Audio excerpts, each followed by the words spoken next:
I'll explain to you in a second. By the way, why don't you join me in lives in the StreamYard? Because that way we can stream together. We can roam the internet.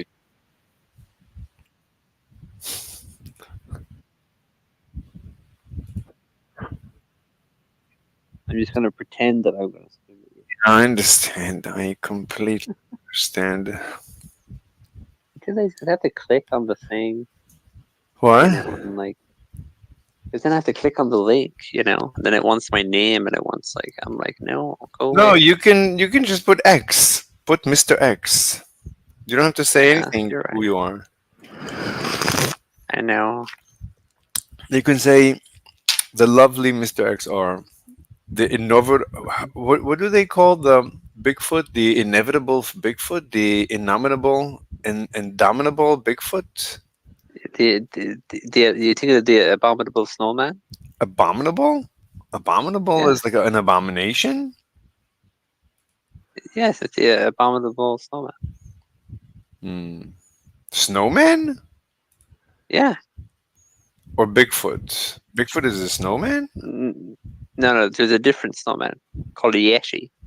Coliechi? Yes, it's a Yeti. Yeah. Oh, you're Italian. I forgot. Who, Rover da Vinci? Y- You're not. Oh, that's not your name. Your name is not Da Vinci.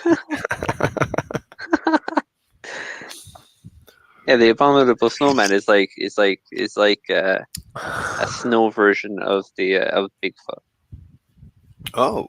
It's like Bigfoot, but it's like yeah, I think they're kind of the same thing. It's hard to say. Hmm. Anyway, are you able to click the link with the M4 at the end? Which link? Oh, I put a link in the side chat. Oh, the one to StreamYard? I guess I could click it. Yeah, the StreamYard that ends with M4. Because there's two Okay. links. One is a link to the StreamYard, and one is a link to my StreamYard. La la la la la la le la la la la la le la la la la la.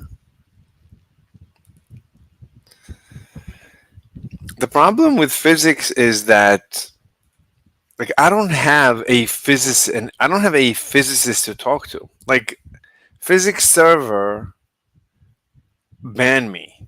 Like the only physics server where I started talking to people instantaneously banned me. Wait 1 second.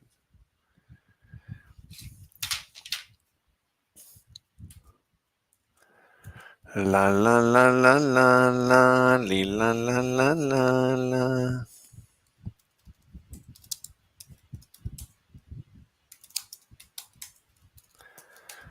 Oh, I hear you. I hear you are here. 1 second. Gotcha. Oh my God, I'm in like two different things at once. Yeah, but for some reason there's no echo. I don't know why there is no echo. I don't know. Echo, echo. The reason there's no echo is because my mic has been taken over by. Wait, am I lighting up green in your thing Are you when I speak? green? Yeah, you're lighting up Uh, green on Discord. I'm not lighting up green on Discord. yeah, because I'm talking on Discord and you're not talking on Discord. Yeah, Because as you said, your mic has been taken over. yeah, by Like StreamYard. Yeah, yeah, um, which yeah, I mean it's not important. I mean you could override it. You can go to settings at the bottom. You should have settings, audio. I'm on Uh, mobile, so I don't know. oh Maybe I could do that for when it sends. I'm too lazy. no, I'm looking and there is no option. No, there's Oh, no okay. option. There's no option. Anywho, by the way, are you like your time zone is U.S. like between New York and California? No, why? Oh, you're Europe. Yeah, I'm Irish. Oh, mean time, Oh. baby. You know? Oh, you are GMT. Oh, Oh yeah, Jesus. the real deal. There's even an That, Irish chime, but like I don't know if anybody uses it. wow. Yeah, it's called Irish Standard Time.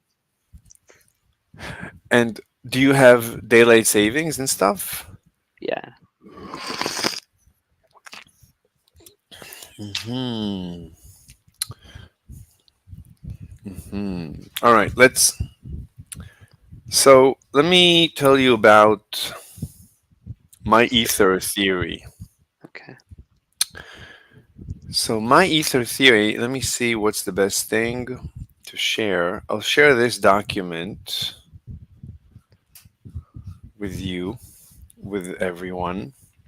Let me check that everyone can see it. Actually, I'm Yeah. actually getting an echo here, Oh, and I you're can't getting an turn my echo? yeah, and I Oh, can't I'll turn my find. thing off in There you go. Now it's well. it should be better now, no? Oh yeah, yeah, yeah. It's better now. Okay. So I'm not gonna read the text. The text is not important. Here is okay, here's my Some kind ether of theory. So my diagram. what? Some kind of diagram here. Right. So I'll explain the diagram. I'll explain what we're seeing. So the green, this actually Amber came up with the green. The green is the apple. Hmm. This is Newton's apple. So Okay. here's the apple, You know, and before Newton yeah, invented gravity, people could fly. yeah,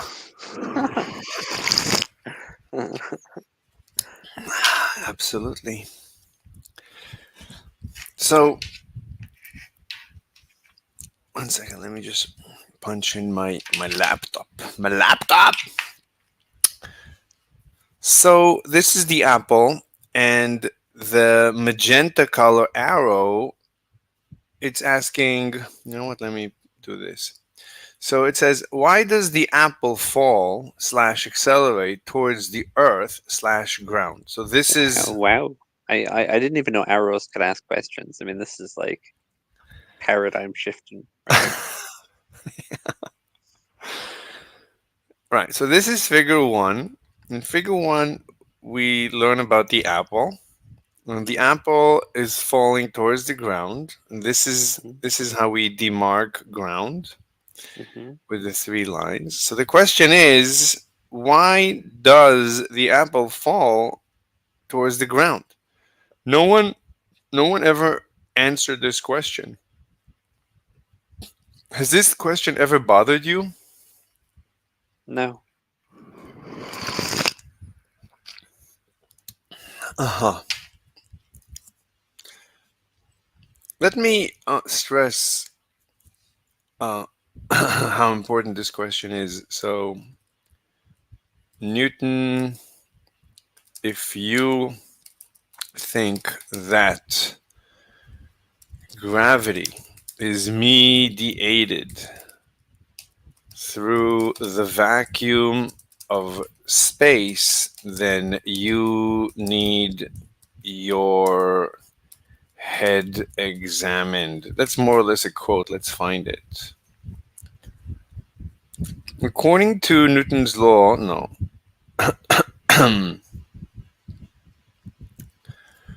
It's a letter that Newton wrote to a What, friend. what does that mean? Mediated. Like it doesn't exist in a vacuum or something?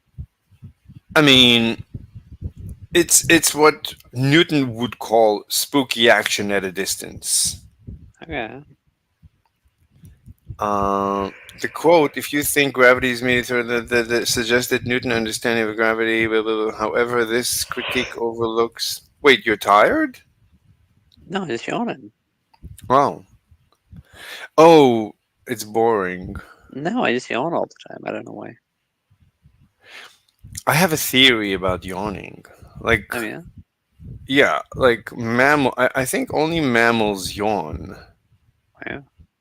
Like, I don't think birds yawn. I think all mammals yawn. I think yawning is it's a it's communication. You just told me something by yawning.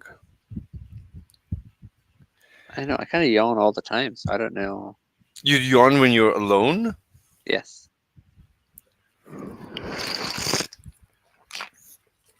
but I think we yawn more when we're in company. Maybe. Yeah. Yeah. Um, I'm looking for. No, I'm not gonna do that now. I don't want to waste time. Let's continue with this story. So there's only nine figures that we need to go through to understand a lot. Anyway, so but this is the question. So why do you think the apple falls? By the way, The idea is that it's attracted to the ground by gravity, but gravitational force. that's called begging the question. That's my question. Why is the apple attracted to the ground?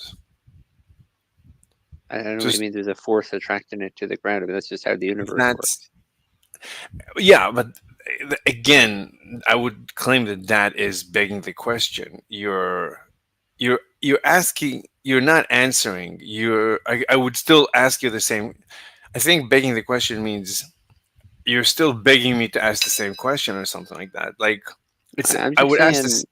Hmm. when you discover things about the universe, um, when you ask why, like, Hmm. what does that mean? Like, I mean, the universe works the way that it works. I'm just discovering things about it. I don't know why the universe was created the way that it does. The same way, I don't know why magnets are attracted to one another, right? Like, I mean, Hmm.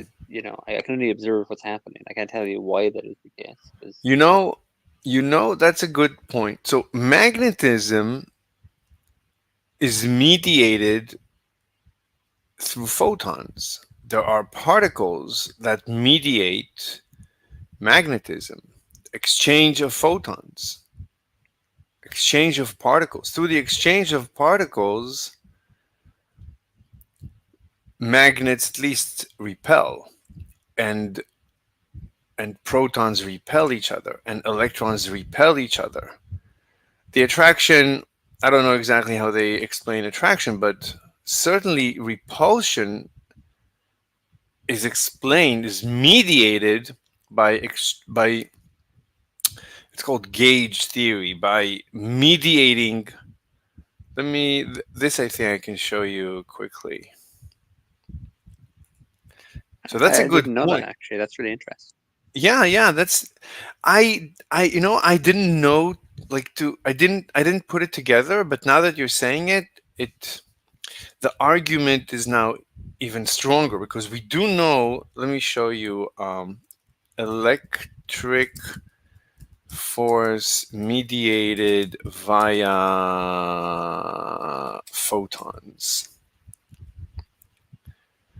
Let me just find an animation. Yeah, I don't think anyone exchanged particles. I think maybe this one. Hi, in this video, I will introduce the concept of exchange particles. When a force acts between two particles, for example, the electrostatic repulsion between two positively charged protons, how do Can you understand it at 2x? Or is it too Yeah. fast? Okay. Well, maybe. Yeah. Yeah, I mean, if you don't understand, then mostly we just need the animation. two particles Okay. transfer momentum to each other across empty space? The answer is that exchange particles move from one particle to the Wait, somebody just said something somewhere. Oh, Amber. I can't hear. Came home. Um,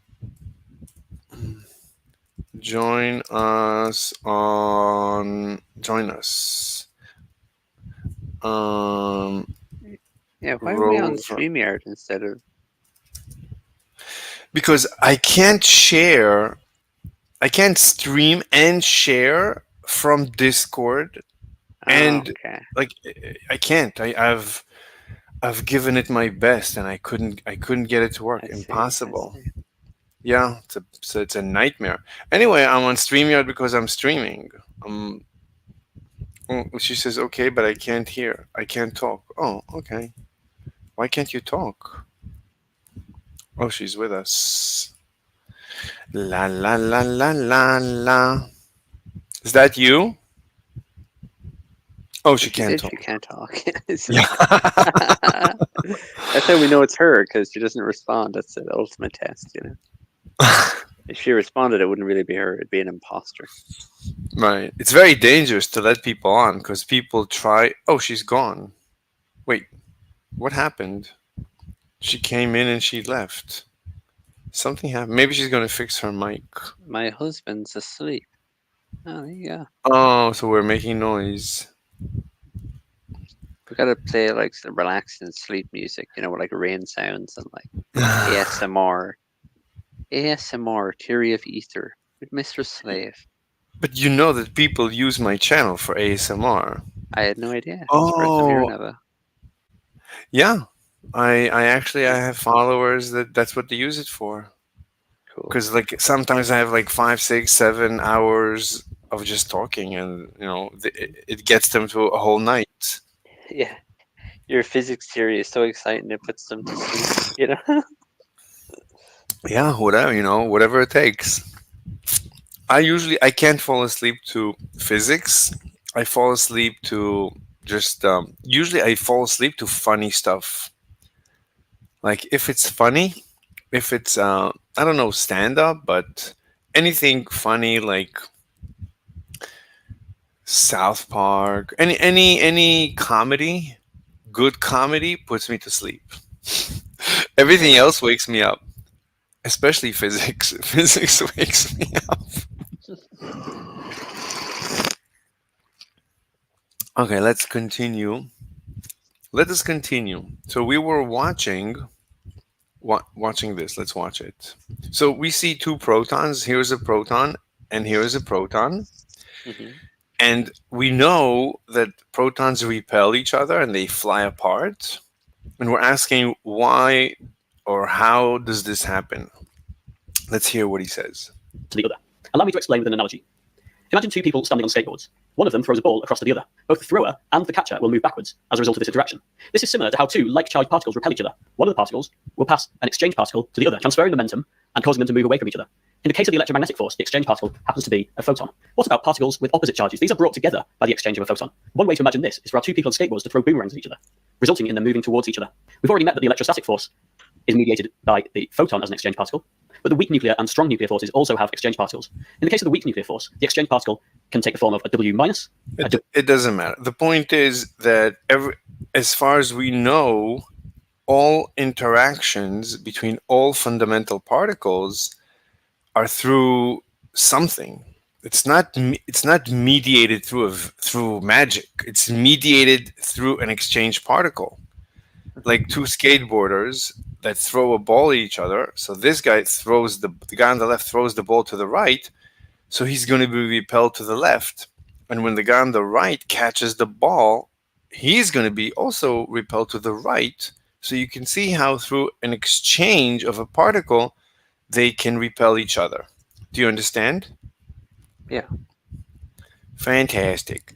So this is true not only for the electric force, it's for the magnetic force, which is the same. There's no difference between magnetic and electric. Einstein explained that how exactly that works. Right. But That's the why rest we of have electromagnetism, right? excuse me, That's why we have electromagnetism, right? electromagnetism actually that's from Maxwell, but Hmm. Einstein explained exactly that there is no magnetism. That magnetism is just relativistic effect of electricity. So it's pretty amazing. So, but this is very. So the point is that every force we know in nature we can explain through these exchange particles, and as you can see there's more videos. It's not like I'm saying something, it's not like I found this rogue video, right? This is 17,000 people, and here's Dr. Richards, particle exchange and interaction, particle and their interaction, the standard model particle, exchange forces. So this is standard Feynman diagrams. You see the gamma is the photon that they exchange. So this is standard. Hmm. but no one knows how gravity works. So if I say gravity force mediated via, well, it should be gravitons. That's the theory. So basically, we're supposed to attract, like, you're supposed to attract the Earth through gravitons somehow. But you see, do gravitons, there's no videos about this. Why this does not work? Gravitons question mark. Are they real question? We don't have that answer for gravity. For gravity, they say it doesn't. I don't know why it doesn't work. They can't fit gravity into the particle physics model. I don't know why. Maybe you can figure it out, but they can't. So there's no videos explaining the exchange of a graviton. Quantum versus gravity. When Yeah, quantum there's physics. little ninjas in the What? gravitons, and they can travel through a vacuum. You know, that's how they do it. And they Wait. pull the thing towards the other thing with their ninja powers. Well, you're joking, but that's exactly how the attraction was explained in the Exactly. Yeah, I what told you, we because just it's watched. ninjas.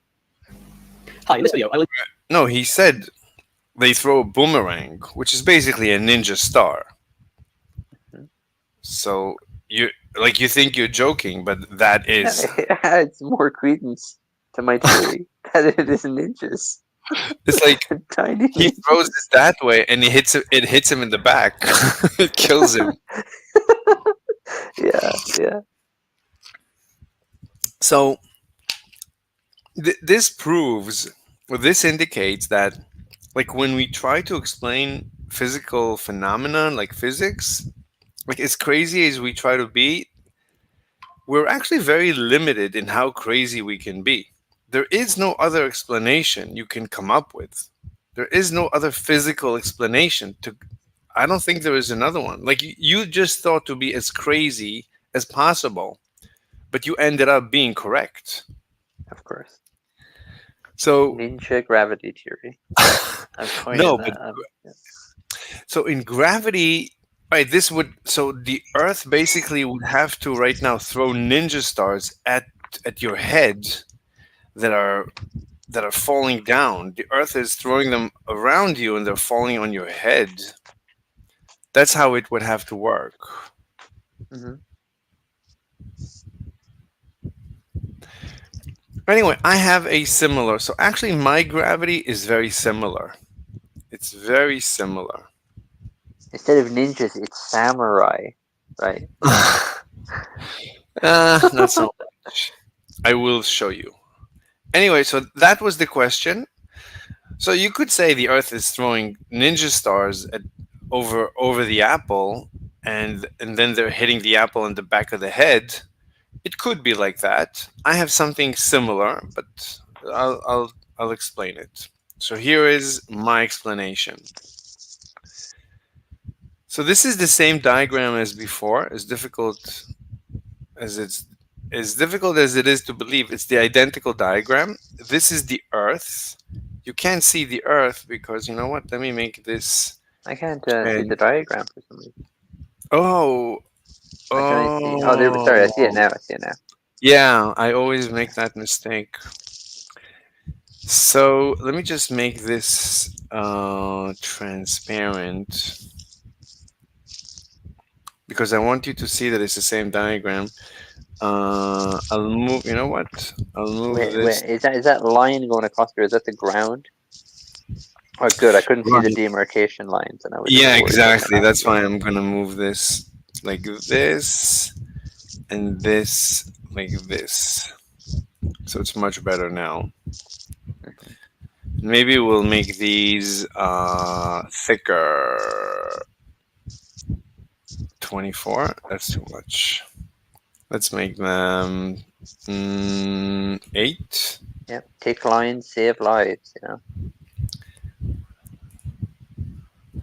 Do you think 8 is good or it's too much? That's fine. I'll do maybe 4. Okay, so it's clearer that it's the Earth. Anyway, so let's read the comment. So it says here, or the call out. So number one, this is the gravitational ether. So I'm introducing something new, a gravitational ether. It's very similar to the ninja star, Hmm. except that the Earth doesn't throw it over the apple and hits the apple at the back of the head. Instead, the ether flows into the Earth. This is gravitational ether. Are you in your backyard? No, I am can I hear making loud you. noises because I'm chewing or something? Oh, you're chewing? Yeah. It sounds like you're in your backyard walking on dry leaves.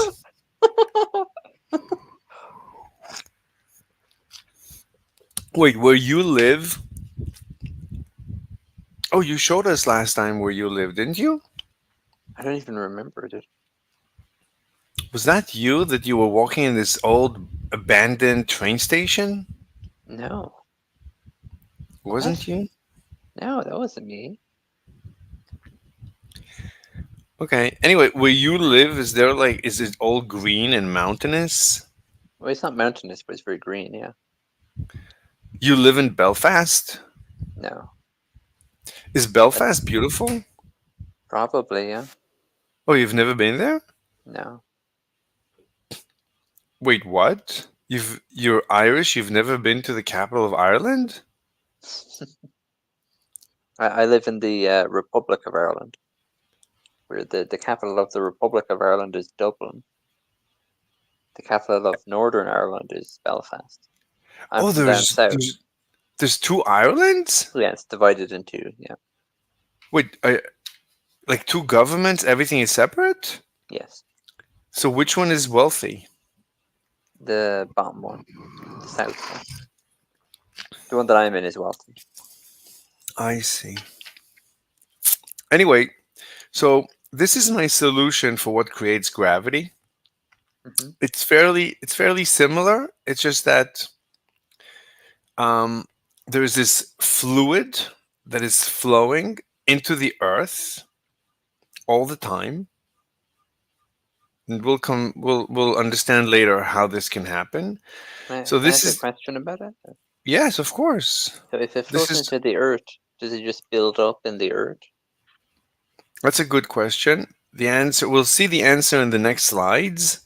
The Okay. answer is no. It Okay.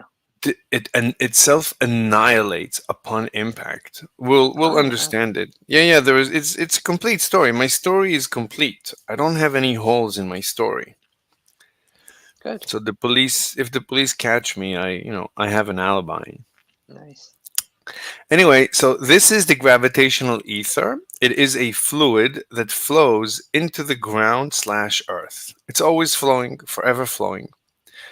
One. Two, the gravitational ether fluid flows through the apple. And three, as the ether flows through the apple towards the ground, it drags the apple towards the ground along with the ether. So as the ether flows through the apple towards the ground, it drags the apple towards the ground along with the ether. So it's like it's drag. It's creating a drag, Hmm. and that is what's mechanically causing the apple to fall towards the ground. Okay, Can I ask that a was question about it? sure. So does the apple also have gravity that's pulling the earth Yes, to the apple? Oh, yeah, yeah. Just checking. yes, yes. I mean, we know that every massive object, every object that has mass has gravity. It attracts things to it. We've done something called the Cavendish experiment, where they just placed two. like balls of wood, and they attracted each other just a little bit. Hmm. So every body in the universe, every physical body attracts gravitationally. Cool. Yeah. All right. So yeah, you're right. It doesn't. It flows through the apple into the earth, but some of it will go into the apple as well. All right. That was number two. Number three. So figure three. So the same story now with the moon and the earth. So the moon seems to be right. The moon goes around the earth in a circle, but it feels like there's a rope, a tether by which the moon is attached to the earth. But but there is no such rope. There's no such tether. So why is the moon? It seems like the moon is attracted to the earth somehow, right? Hmm. Right, because naturally the moon should want to go in a straight line, but it doesn't. It goes in a circle. Why is the moon going in a circle around the earth? So, oh, there's no numbers. Okay, so let's make numbers here. So this is one. This is the earth. This is the earth's moon. Let me just move this to the left, this to the left. And three, the question is, why does the moon fall slash accelerate? It's called an acceleration, a centripetal acceleration. Why does the moon fall slash accelerate towards the earth? So it's a good question, no? Yeah. Good. So what do you think is the answer? I guess there's some kind of fluid that travels from the Earth to the Moon, or the Moon to the Earth, or whatever. Well, very good. Let's see. Let's see the answer. So this is figure four. So number one, again, this is the same diagram basically. Again, this is the Earth's moon. This one is the Earth's moon. Number two, this is the Earth. This circle is the Earth. Number three, this is the ether flowing into the Earth, right? This is the same story as before. There's always ether flowing into the Earth from all directions, from the universe. That's three. Four, the ether flows through the moon, right? The ether flows into the earth, just like with the apple, it flows through the moon. Hmm. And number five, the ether drags the moon towards the earth, just like the ether flows through the apple and drags it towards the earth, so too the ether flows through the moon and drags it towards the earth. And that is basically the tether that is holding the moon or in orbit around the Earth. Questions? Do you have any No, it seems fine. questions? No, no. Okay, that was number four. Number five. Okay, number five. This is a galaxy. Do you know what a galaxy is?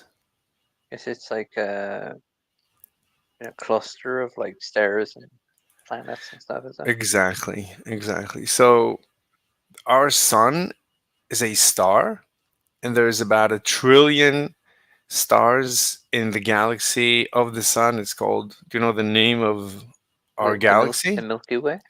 Exactly, the Milky Way, which actually means galaxy means Milky Way. Oh, no way. Yeah. I love that there's chocolate bars, and one chocolate bar is called like the Milky Way bar, and then other chocolate bars are called Galaxy bars. You know. But do you know? Okay, so like galaxy, I think like do you know French and Spanish? No, I don't know. So it's I think in French and Spanish it's like very similar to this word chala. Like in ancient languages, this root G is actually it's like GH. It's something like from your throat. Halas, halas, halas. Anyway, and yeah. Anyway, so this is so the same story. So this is the ether flowing into the galaxy.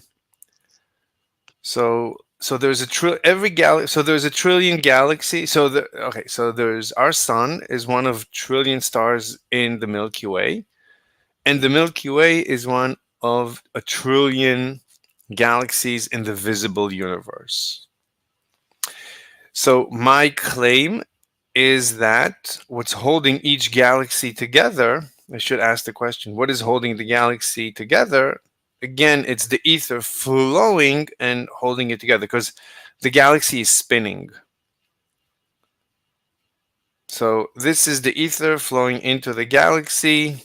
I should say maybe number one is this is a galaxy. Number two should be what is holding the galaxy. The galaxy is spinning. Number two is to the galaxy is spinning. And number three is going to be what is holding it. Number three, what is holding the galaxy from flying apart?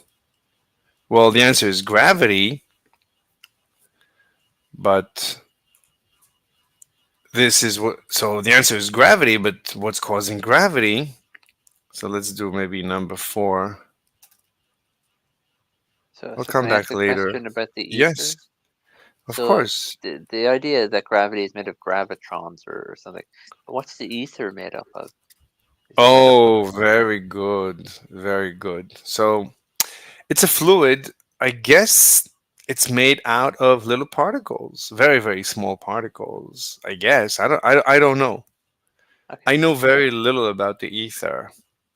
sure. I mean, if you did, I mean, obviously you'd have a massive lab and like Yeah. you'd have yeah, No, but there's a problem understanding what the ether is because the ether fluid, those particles cannot have mass because mass is an illusion that the ether creates. I'll explain it in the next couple of slides. So gravity is, everything I'm saying, by the way, is completely conformal to all of physics. I'm not saying anything against physics, by the way. sure. So number four, gravity is what is holding the galaxy from falling apart? Well, the answer is gravity. Answer gravity. But what is causing gravity? Number five. But what is causing gravity? So, number six. This is the ether. This is the ether flowing into the galaxy, causing gravity. So, ether is the cause, is the mechanism of gravity. Okay, I'll come back to fix these later. Okay, number six. So this is the universe filled with the ether. So now we're right. There is a trillion galaxies. This is right. This number two. Each gray ellipse is a galaxy. So I'm showing here nine. Wait, how many? 12 12, galaxies. 12 galaxies. Yeah. So each one is a galaxy and has ether, right? This is the ether flowing into the galaxy. And here is a problem. The universe should run out of ether and collapse onto itself. Right? Let's paint this red. Right? Wait. Border color, text color.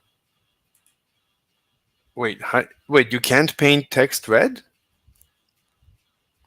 Oh, wait, that's not. Where's the text? Oh, this is the text. Oh, you cannot paint. There's no way to select red text, I guess. Okay. Oh, and this is already red. Okay, so let's maybe make it thicker. Okay, so do you understand the issue?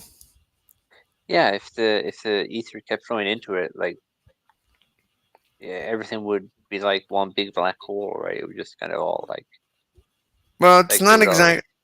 kind of It's not a black hole, because a black hole. It's not. Yeah, but you're right. I mean, it should just collapse on top of itself. yeah. I wouldn't. I don't know if I would say black hole, but yeah. I Anyway, just mean kind of like that. it should shrivel. Hmm. It should shrivel. Yeah, Shrivel. everything would be moving towards one point instead of moving away. Yes, exactly, exactly. Anyway, so this is figure 7. So this is the answer.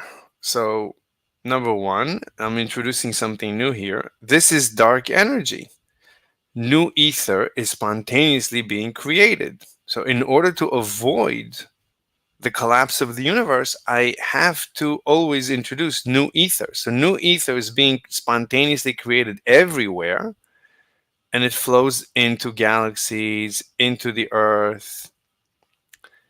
Let's see this. So number 2, dark energy creates a positive pressure. So not only is there new ether being created, but it creates a positive pressure. There's always extra ether being created. It creates a positive pressure, causing the galaxies to accelerate apart and expand the universe. So this is what we all know, right?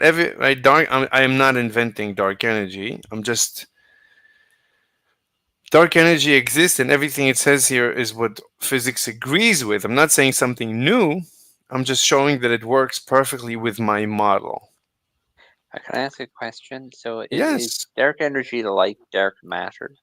Are those similar? dark matter is something else that Okay. I don't have an explanation for. It's something to do with the spinning, the exact rate of spin of galaxies. They usually spin too fast, and no one knows how they don't fly apart.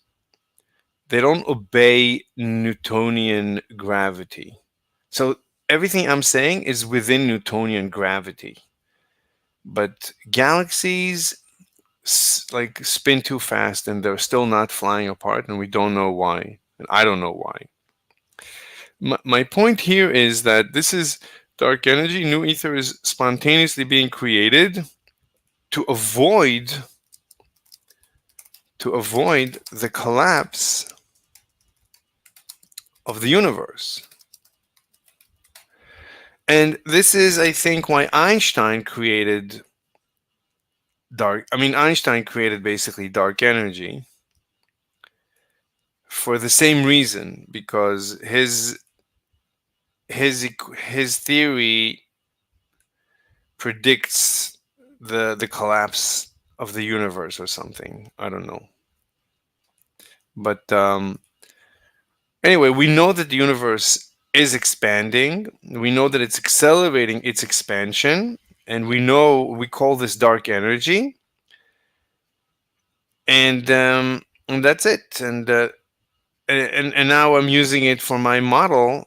It works perfectly. There is a balance. There's actually an imbalance. There's always too much ether being created than is being absorbed.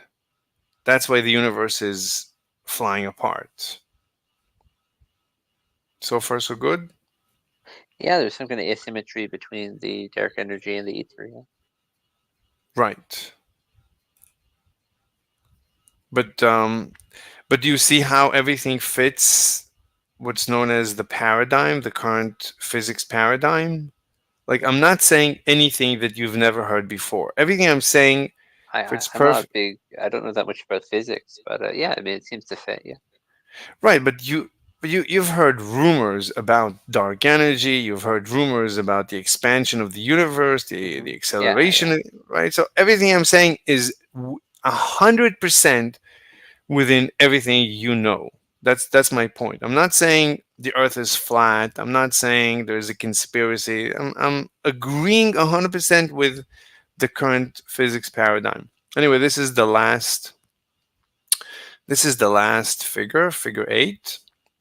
So this now explains the final question. So let me maybe ask the question, where does all the ether go, right? So we said the ether flows into massive bodies, but where does it go? So the ether always flows into massive particles slash bodies slash planets slash galaxies. But where does it go? I mean, it goes into them, but it builds up forever? So the answer is, so this is an electron. So I decided to take the smallest particle in all of, basically the smallest particle in particle physics. It's an electron. So this is an electron. That's number one. Number two, this is the ether flowing into the electron. So the ether flows into every particle that has mass from all directions. Number three, the ether self annihilates upon interacting with the electron. So when the ether goes into the electron, boom, it disappears. It just disappears. That's the answer. So can I ask a question? Yes. So when the ether disappears, does it deconstruct and become something else? You know, like when you burn Yes. something in the Yes. fire, if you burn Yes. wood, it kind of turns to ashes and heat, and there's some kind Yes. of evidence that the wood was there before. Yes.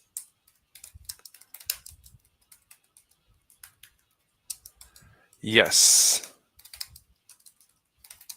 Can you read what I'm saying? Yeah, not before endowing the electron with mass.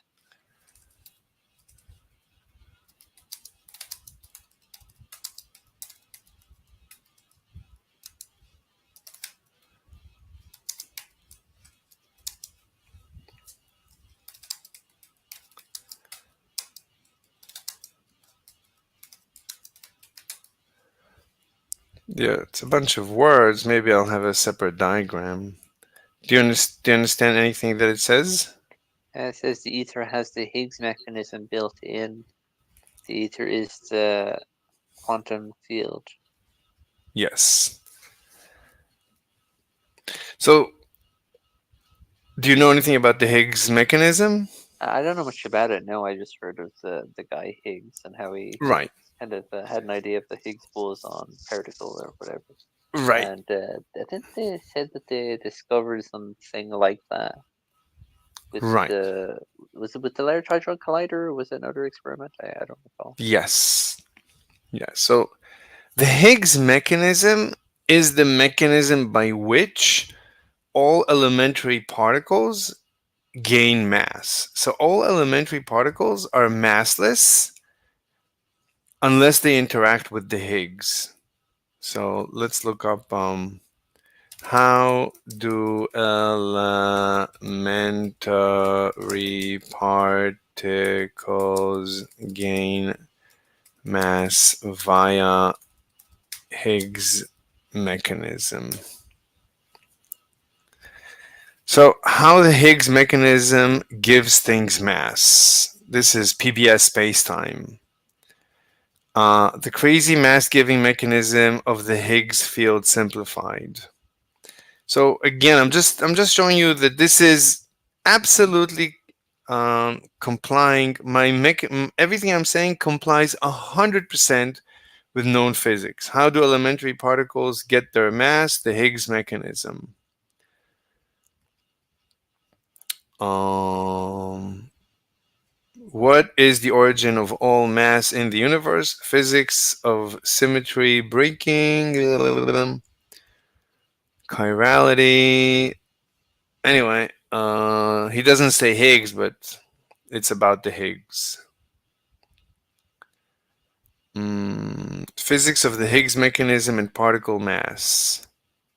So this is 1 hour. There's 6 hours you need to watch maybe to understand it. Spontaneous symmetry breaking and the Higgs mechanism. Whatever. Higgs boson and Higgs field. And my point is that everybody agrees that the elementary particles don't actually have mass. Mass is an illusion created when they interact with the Higgs mechanism or the Higgs field. So basically, I'll tell you in a few words. So particles, like an electron, originally it moves at the speed of light, just like light. So it has no mass. So far, so good.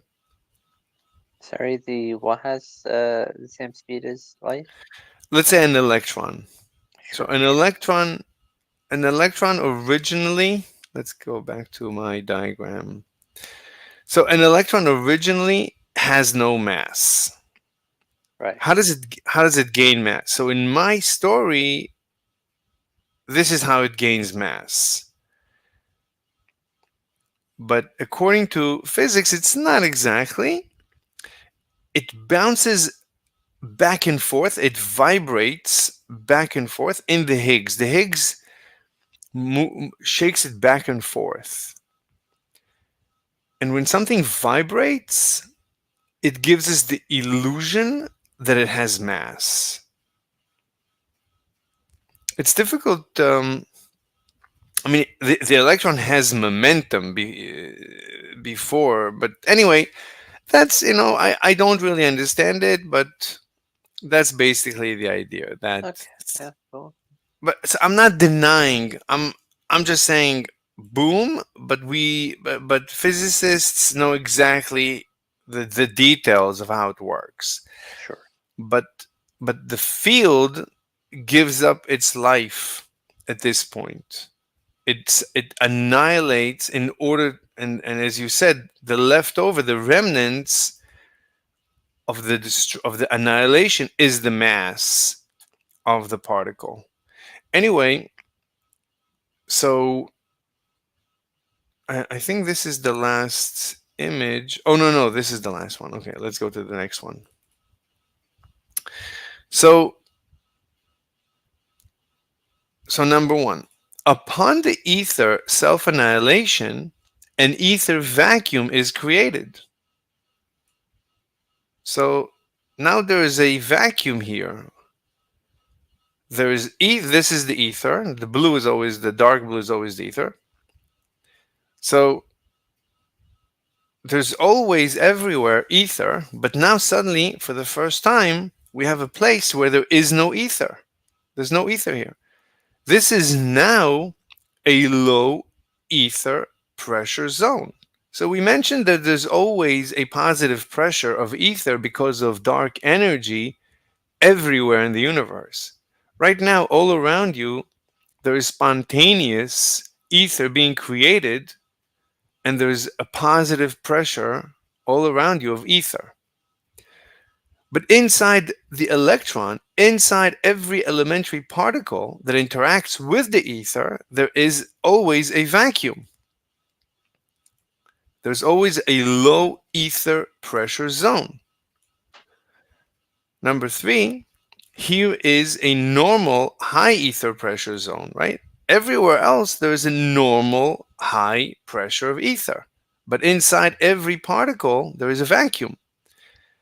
An ether pressure gradient, I'll explain the word gradient in a second.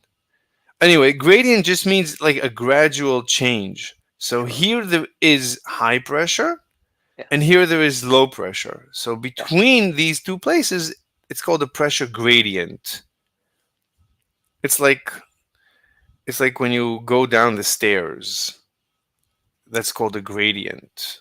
Yeah. If you go down a hill, it's a gradient.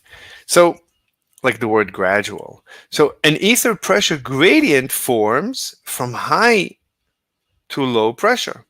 So here there is high pressure in the blue, and here in the yellow there's low pressure. And five, the ether pressure gradient causes the ether to flow from high to low pressure. Now, this explains why the ether flows into the earth, why the ether flows into massive objects. And this completes the entire story. It flows from because of the pressure gradient. It flows because everywhere where there is no particles, there is a positive pressure, but inside every particle, there is a negative pressure. So it's always flowing. Now the Earth has many, many particles. So it's sucking in a lot. It's creating a big vacuum. That's why you feel right now the immense gravity of the planet because of the pressure differential. Feels like I'm carrying the entire world on my shoulders. Yeah, exactly. Anyway, do you have any questions about this? Yeah, I mean, that sounds pretty clear to me. I mean, you have a high pressure zone, and then the ether goes from the high pressure zone to the particle or whatever, and then there's annihilation of the ether, whatever, and then there's a low pressure zone because of the reduction in the amount of ether, and then things are drawn in by that low pressure, yeah, that low pressure Exactly. gradient. Yeah. The pressure gradient from high to low. Yeah. Yeah, I think that's the end of that. That's my that's one of my two big papers. Cool. Cool. So, usually when I talk to people, like when I go to servers, especially like these guys, if I go to this server, What server? oh, I'm not. The Globe Gangsters. They're like one Ah, of the only. Like it's a server where they're against flat earthers. They debate flat earthers. They hate flat earthers. yeah. They usually mock me to no end. They don't let me. They basically for the first couple of days they wouldn't let me complete a sentence. Wow. That's people. When people know too much, they already know everything, so they can't learn from anyone else if they already know everything. They're just, arrogant people.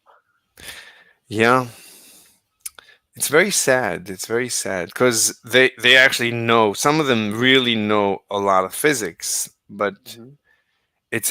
they just don't let me talk. The It's only weird places I too. can what?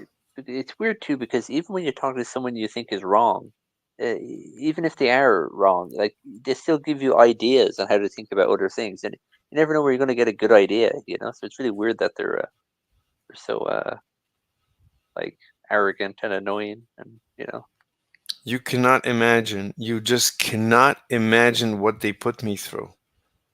wow. And Did you record it? yeah, yeah, it's all on my channel. It's like days and days and days and days of mocking me, attacking me.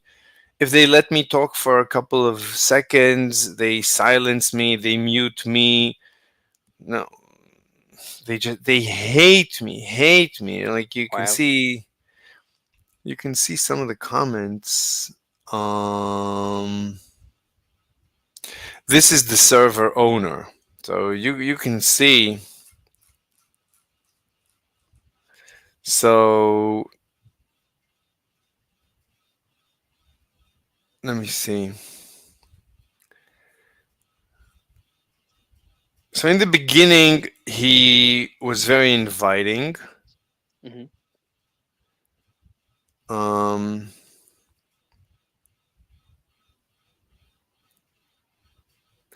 then he invited me to a show, like a YouTube show.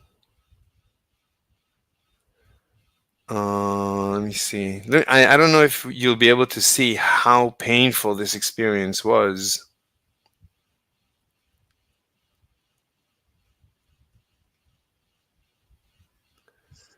I can't really read the Uh, comments because I'm on mobile and I can't increase my screen size. no, I'm gonna no. There's nothing yet. I just want to show. I'll find a region where.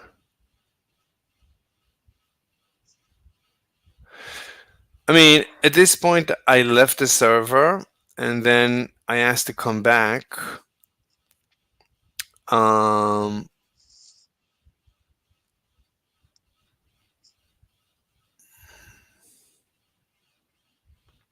it's difficult to tell from.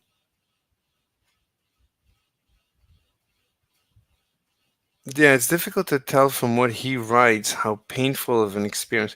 Maybe I'll just go. I'll go into the server and let you'll hear very quickly how they react to me. I wonder how they'll react now. Let's see.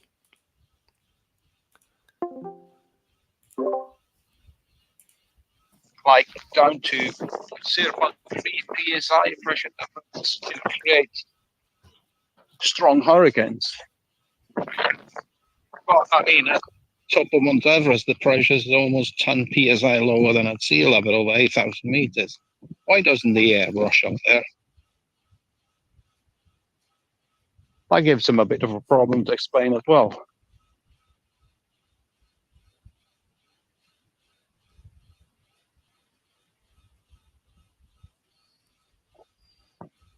Hey, how's everyone? Oh my god, Mr. Evening. Slave!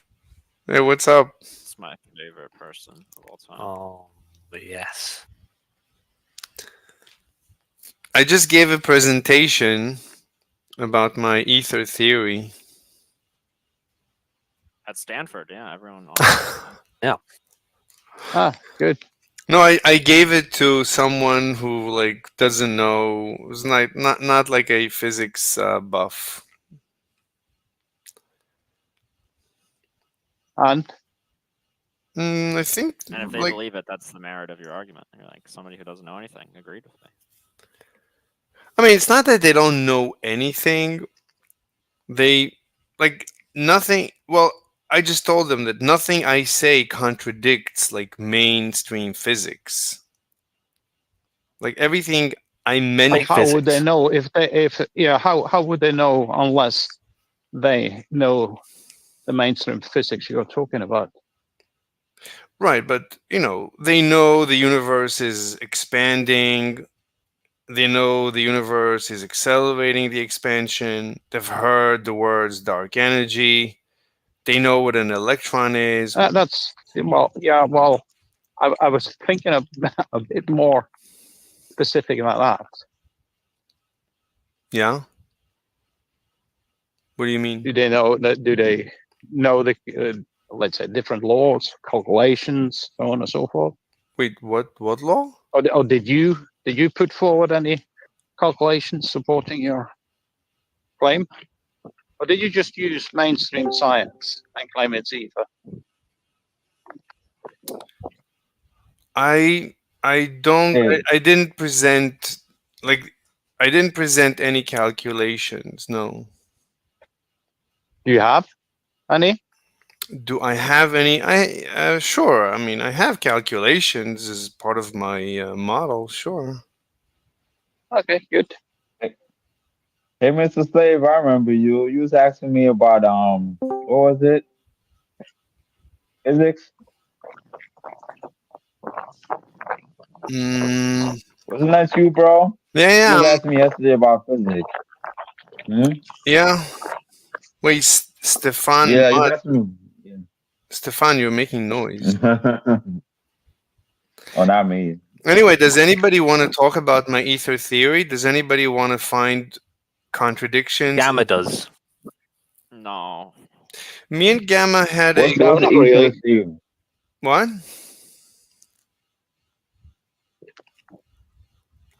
What's the ether theory? I want to hear. You made it up. Yeah, I made it up. It sounds like you made it up. I never heard that word before. Ether theory. It sounds almost like it rhymes. I don't know, kind of. I mean, I took the old ether model from, like until 1905, until Einstein, everyone basically believed in the luminiferous ether. So I took the luminiferous Never heard of that.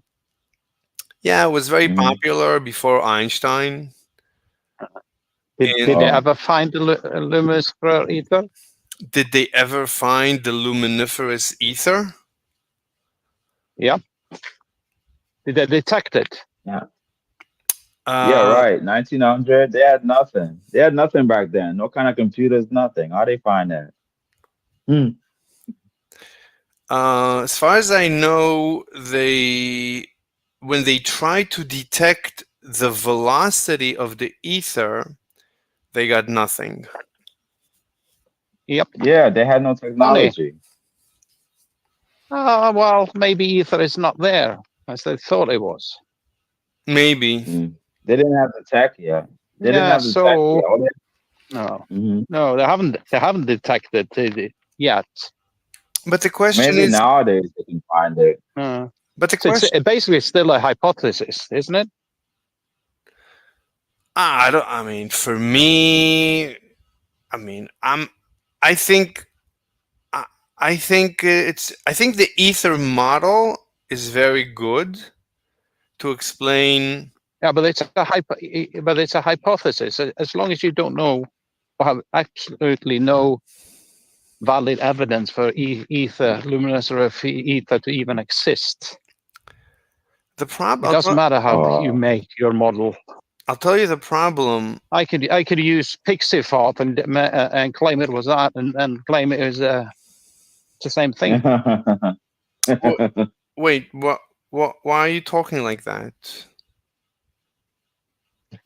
Not me. I mean, you're making model on based on something which has never been detected. Yeah, I was about to explain to Maybe it's you. just to make. I was about to explain to you the problem with detecting it. So it could be. If you can't detect Maybe it, how it's do you know? Yeah, but I mean, unless you detect it, how would you know if it's there or no. not? If it makes sense to him, it exists. No, no, no. I mean, Oh, that's too simple. no. It's What I said. no. It's. I mean, the fact that these are. I mean, it's. Look, it could be that I'm sorry, Oh, you make me laugh. who makes you What I I said. find What this I really said. funny. you. Oh God, What I said. Right. yeah, yeah, and what he's saying as well. They ended up hilarious. Oh yeah. Wait, paid free. Could you give me a minute to talk like freely? Because you keep Sorry. Sorry. interrupting me. Thanks. Maybe you can mute yourself because your laughter keeps. Thanks. Anyway, Stefan, who makes you laugh? You, I make you laugh. Why do I make you laugh? the way you argue, The to way. me, it sounds funny. The way I argue, I just want to Well, talk you about the argue. ether. Yes, and I ask if if ethers ever been detected in any way, shape, or form. No. So Well, I said, well, then I can just change it out with pixie parts and make the same model. wait. So you're asking me. You're answering in my. You're answering for me. You're mocking me. Every time I try to answer your I question, again you're cutting me off. You're not letting me yeah, respond. but Again you're cutting. before you go Again on, you're cutting me off. Yeah, go on, go on. I know. I'm a fucking pain in the ass sometimes. Yeah, I Stefan, just you're want to being an know. asshole. Let him talk, Yeah. Stefan. Yeah, I'm sorry, I can't be now and again, but I just want to ask, have you done any detection of this so-called ether? Well, Just a yes or no question. How about you let him speak? I think yeah, you should do that. Stefan, you should just let me speak. You keep cutting me off many times, asking the very Alright, just same speak, Mr. Slave. question. You're losing your time.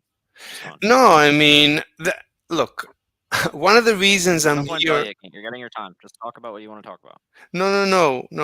It's Go important. for it. Look, I'm not here. Like, I'm not here to be abused. That's before anything else. I'm here to. What if I'm a hot woman though? That's Yeah. different. That's different. But you're not. All right, so you just took a minute of the time that you wanted to have to talk about something that is completely irrelevant. Just speak, Mr. Slave, please. Okay. So about the detection, it could be that an interferometer can never. It could be. I don't know. It could be that interferometer can never detect the ether because of length contraction, and the length contraction always counterbalances the time dilation. So it could be, I don't know, I'm still researching. This is active research for me, but it could be that we can prove mathematically that if there is ether, then an interferometer will never detect it. It could be. I'm still looking into that proof.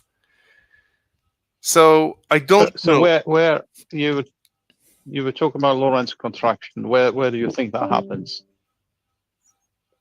Where do I think Is that that happens? is it the observer, or is it the object the observer is seeing or measuring? I don't understand your English. What? The the Lorentz length constriction. Contraction. The length Yeah. So where contraction? does that happen? Does that I don't know. yes, does that happen where the observer is, I don't or I the don't know. object is measuring? I don't know. You don't know. Maybe you should read up on them then first. Well, that's literally what I said. This is literal active research. I said it might be that we can prove that the length contraction counterbalances the time dilation. I'm actively researching this. It might be so that the ether is undetectable using an interferometer. And you just told me I should look into it. I just told you I'm actively looking Yeah, into you it. did. Hmm.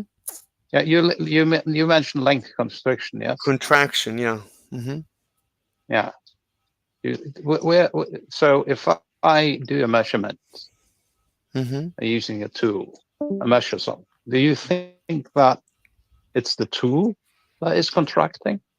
I don't know. I said I'm looking into it. I mean, we can Okay. have. I That don't. was my point. You see. I understand. I'd love to. We can Yeah. sit But I've together. got to go. You have a nice night. Thank you. Okay. I'll go in to join my family after walking the dog. So Okay. Thank you. I'll listen in for a while. Thank you. Anyway, does anybody else want to talk about my ether theory? Does anyone have any questions?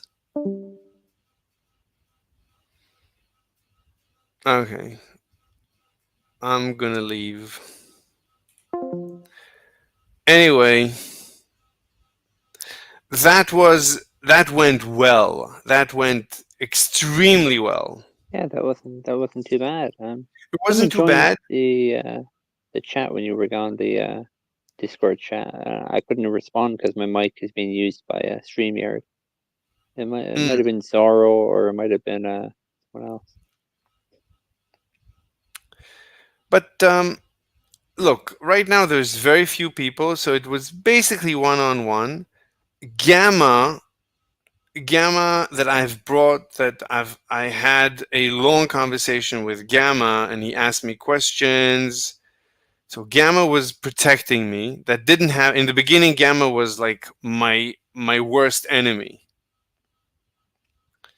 But we had a long conversation, and he realized that I know a lot more physics than him. In the beginning, he thought I don't know physics, so he look. In the beginning, they were just the worst thing in the world, and you can imagine, like, if there's a lot of people, then they're worse to the nth degree, and they don't Mhm. let you talk, and it's all just fun, fun, fun. Make fun of me, make fun of me, make fun of me. Like you Yeah, saw, Stefan. he said fairy dust. I mean, like, does he call all theoretical physics theory dust? I mean, it's theoretical. That's the point of theoretical physics. Like, there's not He really didn't call evidence for theoretical physics. Yeah, he didn't but it's call it theoretical. fairy dust. He called it something fart. Oh, He used fairy the word farts. fart. He said Yeah, fairy fart, fart. Yeah, fairy farts. Yeah. fairy fart or something, or Mhm. unicorn fart, whatever. Like, and that's how they are. They're always Yeah, mocking. yeah, it's very Yeah, dismissive. Yeah. very dismissive. And this is after days of me, getting to know them. It's like it's still like pulling teeth, like trying to have a conversation. And he brought up a good point. I mean, this is active research, fine. I mean, but it could be that it's impossible to detect the ether through the normal means that everyone tried throughout all the years. It could be that that way of researching or testing or experimenting the detection of ether is a dead end. It could be. I'm looking into it, but I have other means. I have proposed other means, and even to this group. Anyway, um, anyway, I'm glad that I had a chance to present it to you. That's good.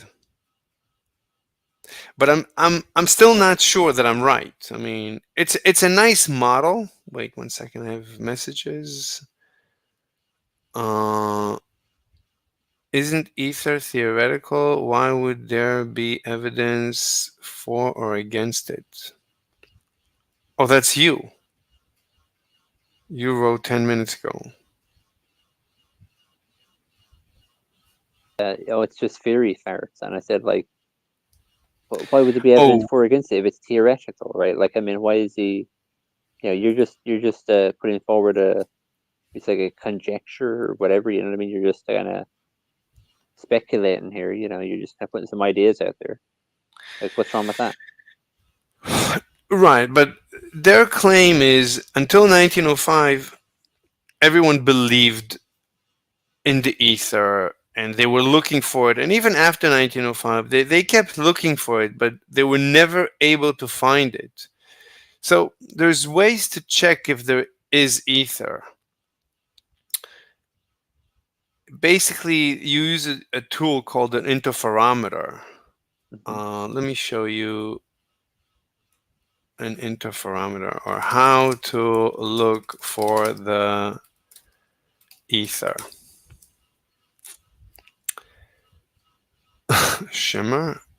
No. I guess there is ether in video Video games. games. Yeah. Yeah. So Like let's instead Terraria of or something. let's write luminiferous, something like that. Luminiferous. How ether led to relativity. So how luminiferous ether led to relativity. This is relativity is 1905. So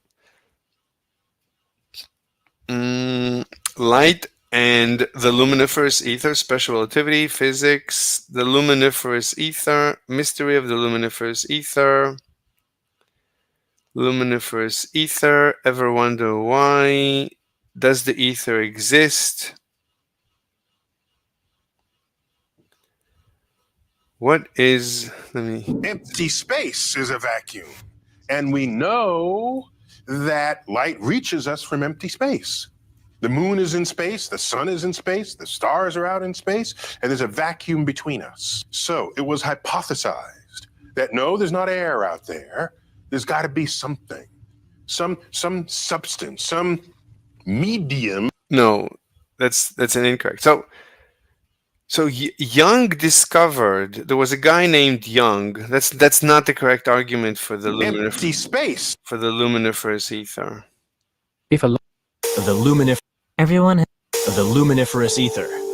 This was the belief that there was a substance called the ether that filled all of space and allowed light to travel through it.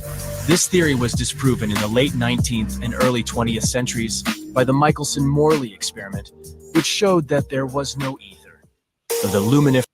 If a light wave travels through space, then there must be a medium through which it. That's exactly it. So Young discovered that light is a wave. That's where the trouble began. So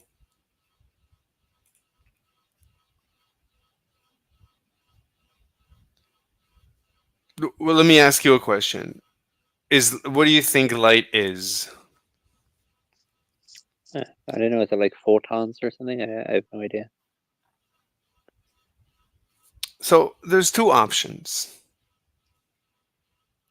Is light particles? Is it particles that fly into your eye, or maybe they hit you look at an apple, so the particles go from the sun, hit the apple, the light particles go from the sun, hit the apple, and bounce into your eye. That's one option.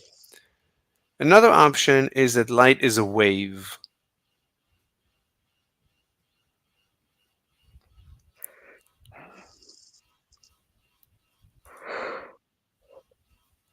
I have no idea. I guess it could be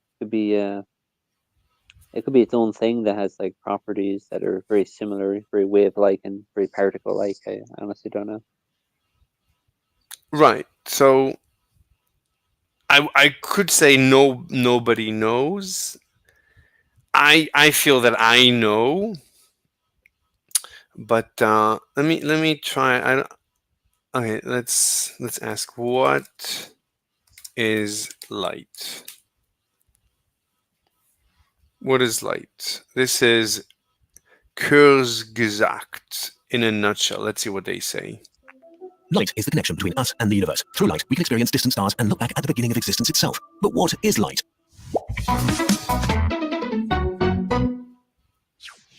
They have 23 million subscribers. This is a huge channel. In a nutshell, light is the smallest quantity of energy that can be transported. A photon, an elementary particle without a real size that can't be split, only created or destroyed. Light also has a wave-particle duality, being kind of a particle and a wave at the same time, although this is a lie. Also, when we say light, we actually mean visible light, which is a tiny part of the electromagnetic spectrum, energy in form of electromagnetic radiation. Electromagnetic radiation consists of an enormous range of Do you have any idea so far what is light? Yeah, it was like what I said. It has kind of properties of both light and particles. And, wave and particle. Yeah. And what you call it? He said it's the smallest form of energy that you can transfer or something like that, and it can only be created or destroyed. I didn't really fully understand that. I mean, I don't know if energy. I mean, can the photons be created or destroyed? Like, I don't know.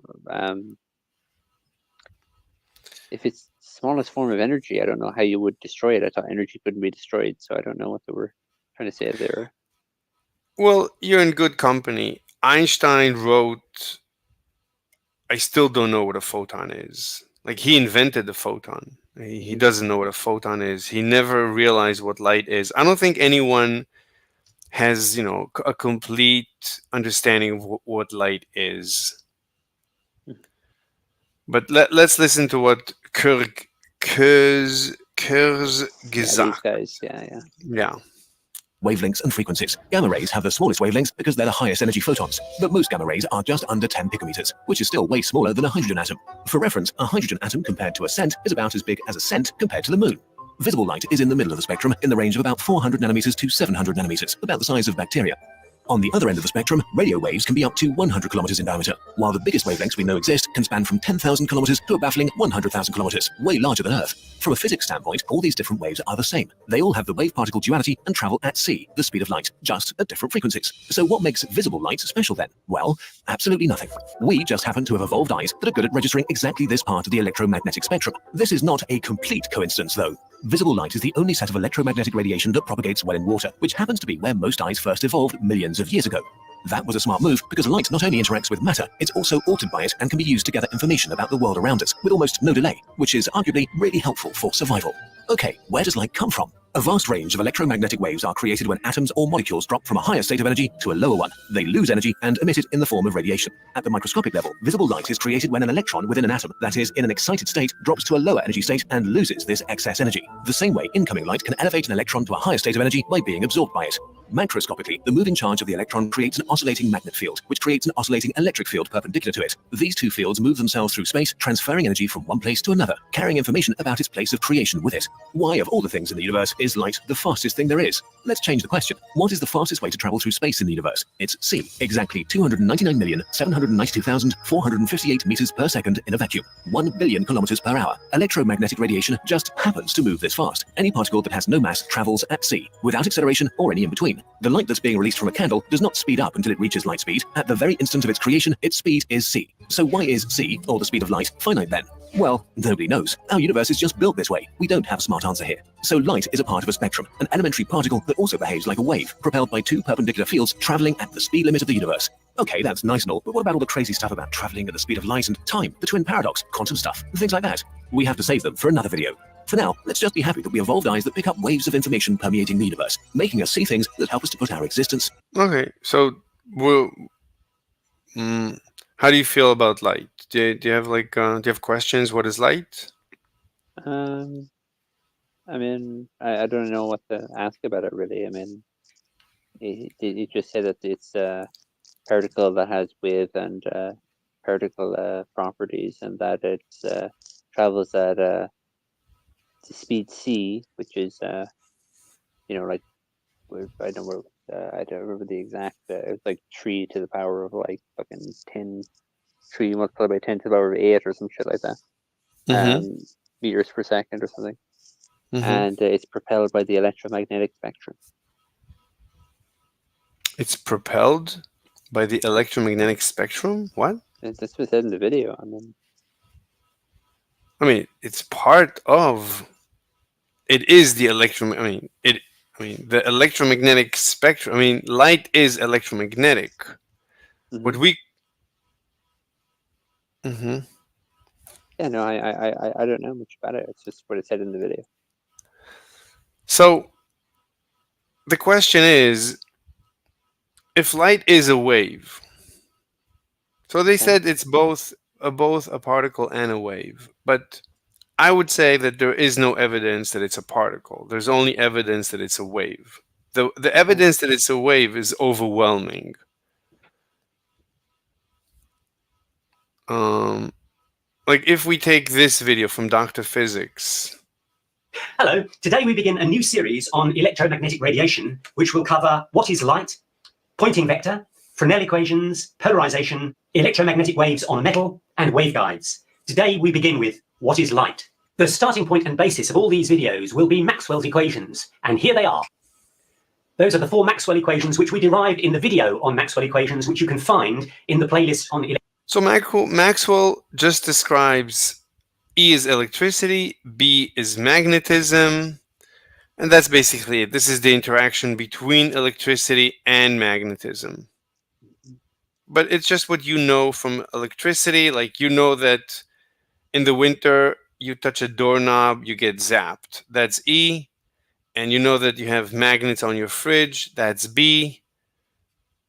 You don't need to know anything else. I mean, it's possible to use there's an electromotor. You can pass electricity through a wire and magnets, and they interact and they move. So electricity, where's electricity? This is electricity. There's no magnetism here. This is magnetism. This is current. So you can see the interaction of current with magnetism.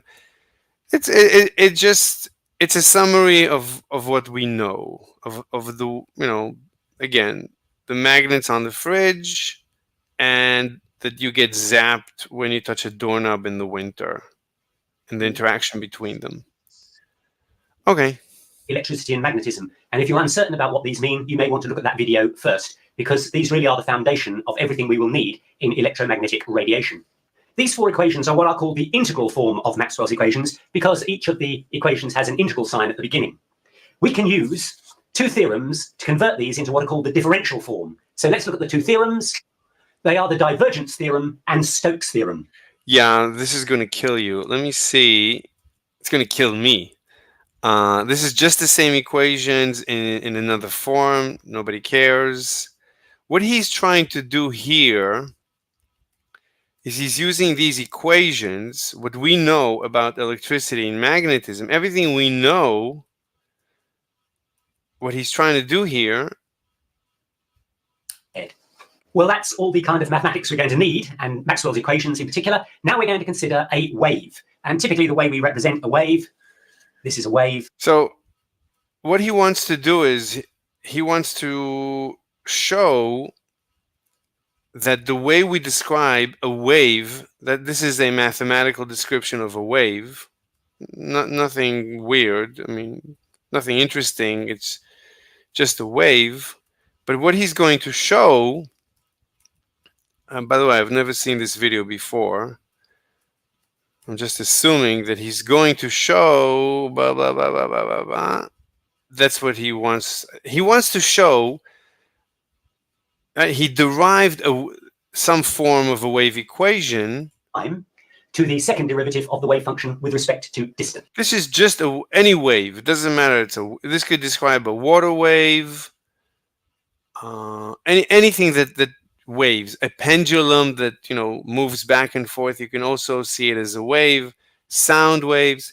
What the next step he's going to do is he's going to show that this fits perfectly into Maxwell. This is actually a summary of Maxwell's equations that describe electricity and magnetism, meaning electricity and magnetism form a wave, an electromagnetic wave.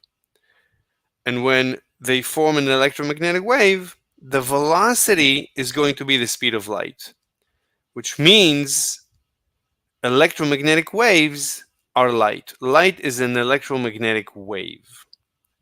Did you follow what I just said? Yeah, it's a wave, electromagnetic wave, following Maxwell's equations. Very good. So let me just see that he says that. Okay, so now we're ready to start to use Maxwell's equations, and we're going to take the third equation. And what that essentially says is that if you march round any... I don't care what he says. I just want to see... We're going to skip the steps because I've never done... I don't think I've ever done the derivation myself. But he's using the four Maxwell equations to derive... I think he's going to derive a wave, the same form of a wave equation. He's going to show that... I think that's already it, isn't it? Let me see. Yeah, this is the speed of the wave. So let's go back a little bit. So this is the final form. Let's hear him say that this is a wave equation. Plus d2e by dy squared plus d2e by dz squared equals mu naught epsilon naught d2e by dt squared. And that you should recognize is the formulation of the wave equation, which we... Right, this is very similar to what he showed before when he just described the wave, only this is in XYZ, and before he showed it only, I think, in X. Yep. But it's this anyway, it's a second derivative. By the way, there's no magnetic, this is just E. Everything is E. I think this is the permeativity. Anyway, but there's no magnetism doesn't even show up here, but it doesn't matter. It's an electro wave. It's fine. Derived just a little while ago. We just derived it in one dimension, but you can see what you've got. You've got the second differential of E with respect to spatial dimensions is equal to a constant times the second differential of E with respect to the time dimensions. That's exactly what the wave equation was all about. But you'll also remember that the constant of proportionality was v squared. In this particular case, because we've got it in this order, right. So this thing, he's now going to derive the speed of the wave, and he's going to, and we know these numbers. This is just how permeable space is to electricity and how permissible space is to magnetism. And he uses these two constants to derive the speed from, this is measured from what we measured. The predicted speed of an electromagnetic wave is basically the speed of light. Which you'll recognize is extremely close to 3 times 10 to the 8th meters per second, which is the speed of light. Now, and that's it. So you see that light is an that's an indication that light is an electromagnetic wave. I mean, it's an indication. I mean, just an indication, because we know light travels at this speed, and we know electromagnetic waves are predicted to move at the same speed. So at this point, Maxwell said, oh, so maybe light is an electromagnetic wave. So far, so good? Yeah. Okay. Let's just... In Maxwell's day, it was already known that light travels at 3 times 10 to the 8th meters per second. Without even knowing what light was, people had measured its speed. So Maxwell got to thinking, because bear in mind, the way we've got here, all we did is we started with Maxwell's third equation. That was the starting point. We've simply manipulated it. We've taken into account Maxwell's first equation en route. We got to a wave equation, which gave us a velocity term. We calculated the velocity term, and it came out to be the speed of light. That's what made Maxwell say, maybe this equation, which is essentially an electromagnetic equation, describes light. Therefore, light must be an electromagnetic wave. Let's explore this a little further. Let's take 3 dimensions.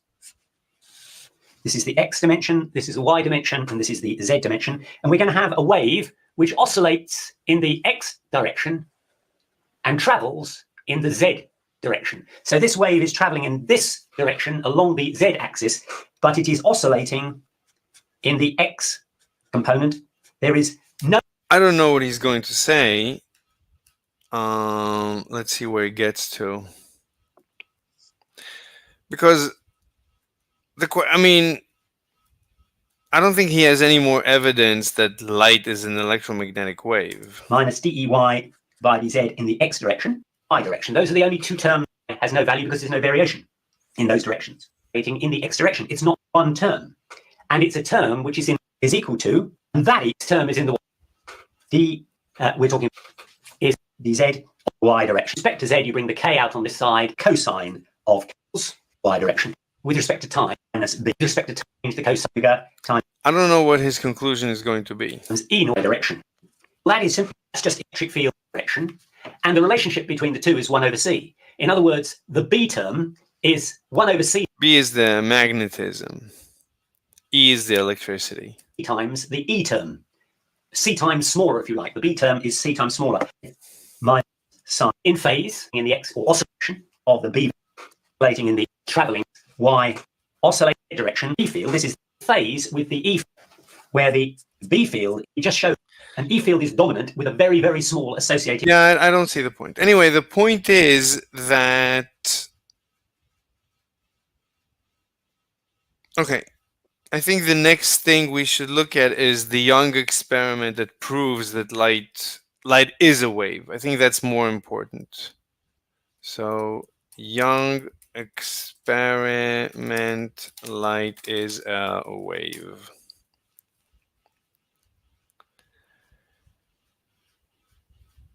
Okay, let's see. Let's take this one. Yeah, that's incredible. What is light? What is light? What is light? That's a good question, isn't it? What is light? Isn't it an element? Light is brightness, I guess. We have auras. We all have auras. Which are light? Yes, they are. It lights up the room. It makes it not dark. What's the difference between blue light and red light? The color. It goes in your eyes and then you see stuff. They range from white to red to orange to green. It's like the chakras of your body. Can you see my aura? No, not particularly right now. Is it too bright out? It's very sunny out here today. Does that make it harder to see someone's aura? Not necessarily. If I was to explain it to a blind person, right, yeah. it would be the difference. You see nothing whatsoever as a blind person, whereas I see things in front of me.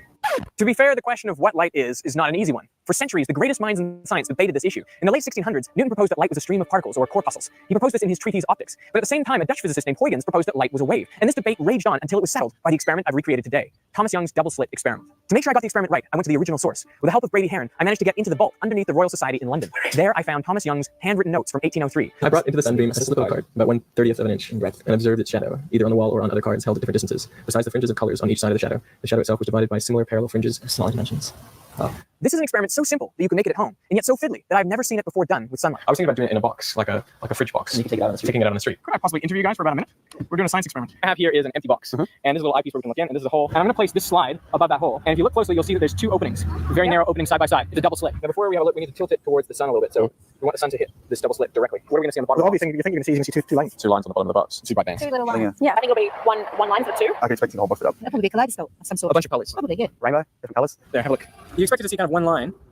Is that what you see? No, I see dots. How many? it's one circle. Oh, there's one in the middle strongest. Two either side. The two on the outside are multicolored. The one in the middle is just white. The part of a rainbow. The rainbow color as well. Quite a few colors and lots of little dots. There are more dots appearing. I think I can even see more dots spreading along. Yeah, that's amazing. Yeah, I can see tons of dots now. Not tons, but I can see dots spreading. What's that mean? Okay, so this is what they see. Can you explain this? No, not really. I mean, it's just some dots that are spread out, I guess. It's Right. Like, So and when you close your eyes, you see your things through. When you squint your eyes, you kind of see through your eyelashes. right. So he like didn't that. explain it. He didn't explain it well. You know what? Let's try her. I think it's a better. How beautiful is this? This is an experiment in quantum mechanics called the double slit experiment, but I really didn't expect to see this when I did it myself. And seeing this changed my mind on an important question in physics. What is light? She's a doctor in quantum computing, so she's no slouch. Wait, what just happened? Oh, hey, can you talk? She can't talk. Okay, we're doing physics. I hope you don't you don't. I know you don't like physics. For all that, here's a simple experiment that you can do. All you'll need is a laser pointer. Do you think she's hot? Who, the Looking Glass Universe chick? Yeah. I think she looks all right, yeah. I think she's gorgeous. And a strand of hair. So if I just take this laser and I shine it at this whiteboard here, you can see that you just get a dot. But what do you reckon will happen if I put this hair in the way? You might expect the dot to get split into two dots, or for there to be a dark line through the dot. So what do you think would happen if she shines light through a strand of hair? Shines a laser through a strand of hair? I guess it depends. I mean, nothing might happen depending on how thin the strand of hair is and how much light there is and stuff. You might see a shadow from the strand of hair, or right. It might just be too thin to be noticeable or something. It's hard. Right. Okay. But you don't expect a single strand of hair at the center to split a single dot into 100 dots. No. You don't expect. Okay. Or nothing at all to happen since the hair is so small. But let me show you what actually happens in the dark because it looks really impressive. Surprising, right? And it's nothing to do with the hair itself. You can do the exact same experiment with anything thin. This is a variation on the double slit experiment, which is an experiment that's so important you learn about it on pretty much day one of any Quantum 101 class. The normal way to do the experiment is to shine a light on two very narrow slits. Then the light that goes through the left or to the right. This variation is pretty much the same. The light goes through one way or the other. But besides being easier to do this way... So as you can see, it spreads across the room. I mean, it's as wide, and she'll show it later. It's as wide as you can imagine. It goes basically all the way to the right and all the way to the left. Mm-hmm. The other advantage is the pattern you get. It's the last thing you'd expect it to do. You can see that they both have the same sort of flavor, but they're different. For example, the dashes of light for the hair version are all evenly... So you see there's light, dark, light, dark, light, dark, light, dark, light. It's endless dots. So can you explain it? No, I don't know enough about it. Okay.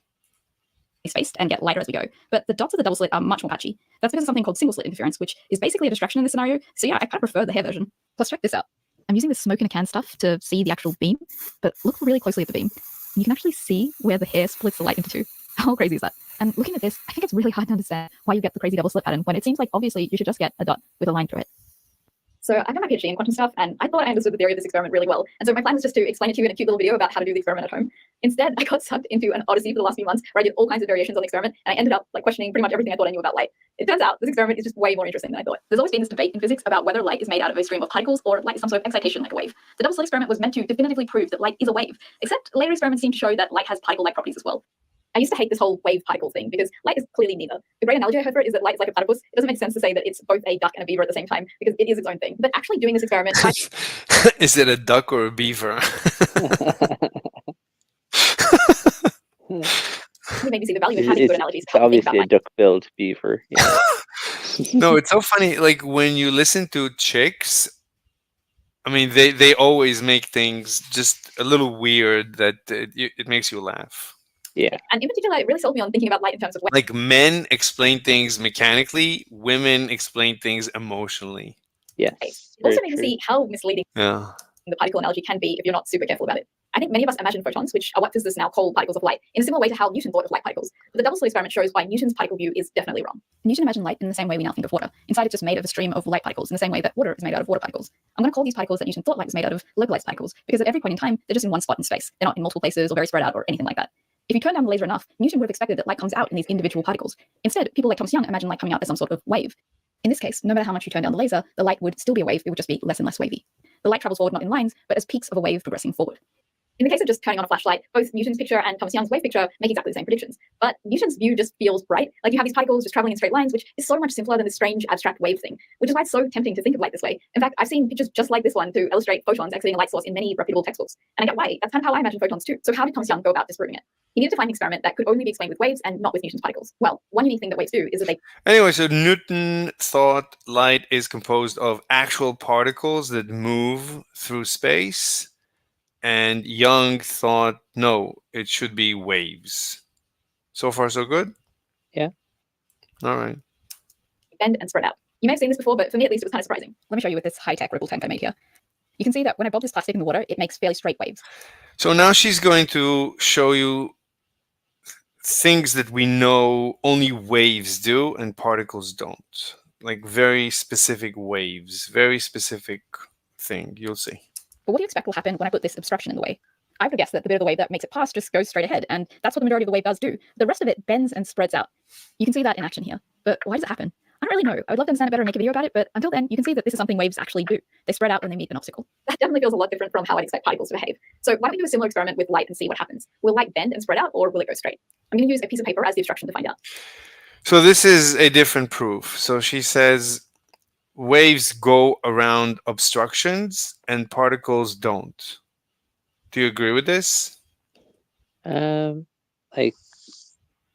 in that experiment there that she demonstrated, like it looked like it did. I don't know if that's universally true about waves and about particles. I mean, your experience with water waves. Do even sound, right? When you talk, the sound goes everywhere. It doesn't go in straight lines. Yeah. But light needs to bounce off the walls. Well, you could say sound also bounces off the walls. But if you're out in the open and you talk, and it's difficult to say.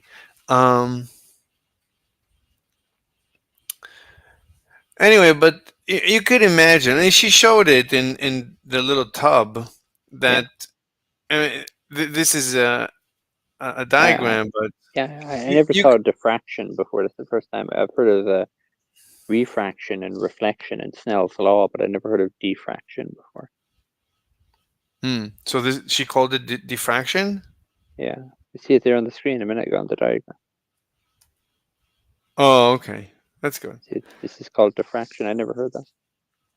Okay. So diffraction is when it goes around. So waves seem to do it, but particles don't seem to do it. It wouldn't make sense for a particle to go suddenly make a right turn here. Why would it do that?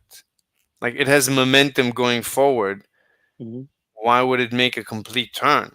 But if it's a wave, you can imagine it's bobbing up and down, and why would it not go in every direction? Like it wants to go, like a wave wants to go in all directions. Like you need a reason for a wave not to go in all directions. So it makes sense for the wave to go in all directions. Right? Okay. You can see that in action here. But why does it happen? I don't really know. I would love to understand it better and make a video about it, but until then, you can see that this is something waves actually do. So she says she doesn't know, but I think the explanation is because waves naturally, like you drop a pebble in the middle of a quiet lake, it it makes circles, right? The pebble, right, emanates circles from where you drop the pebble. That's the nature of waves. So when you put an obstruction, it goes around because that's the nature. That's just the nature. I think to me it makes mechanical sense. I don't know, but certainly that should be seemingly a difference between waves and particles.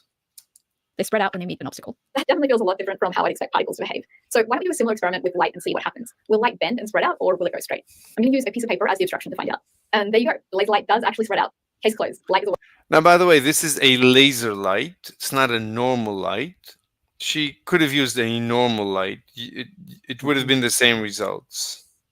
Yeah. But I used to question what is laser, and then I ended up studying what lasers really are. But we'll assume for now that a laser is a normal light.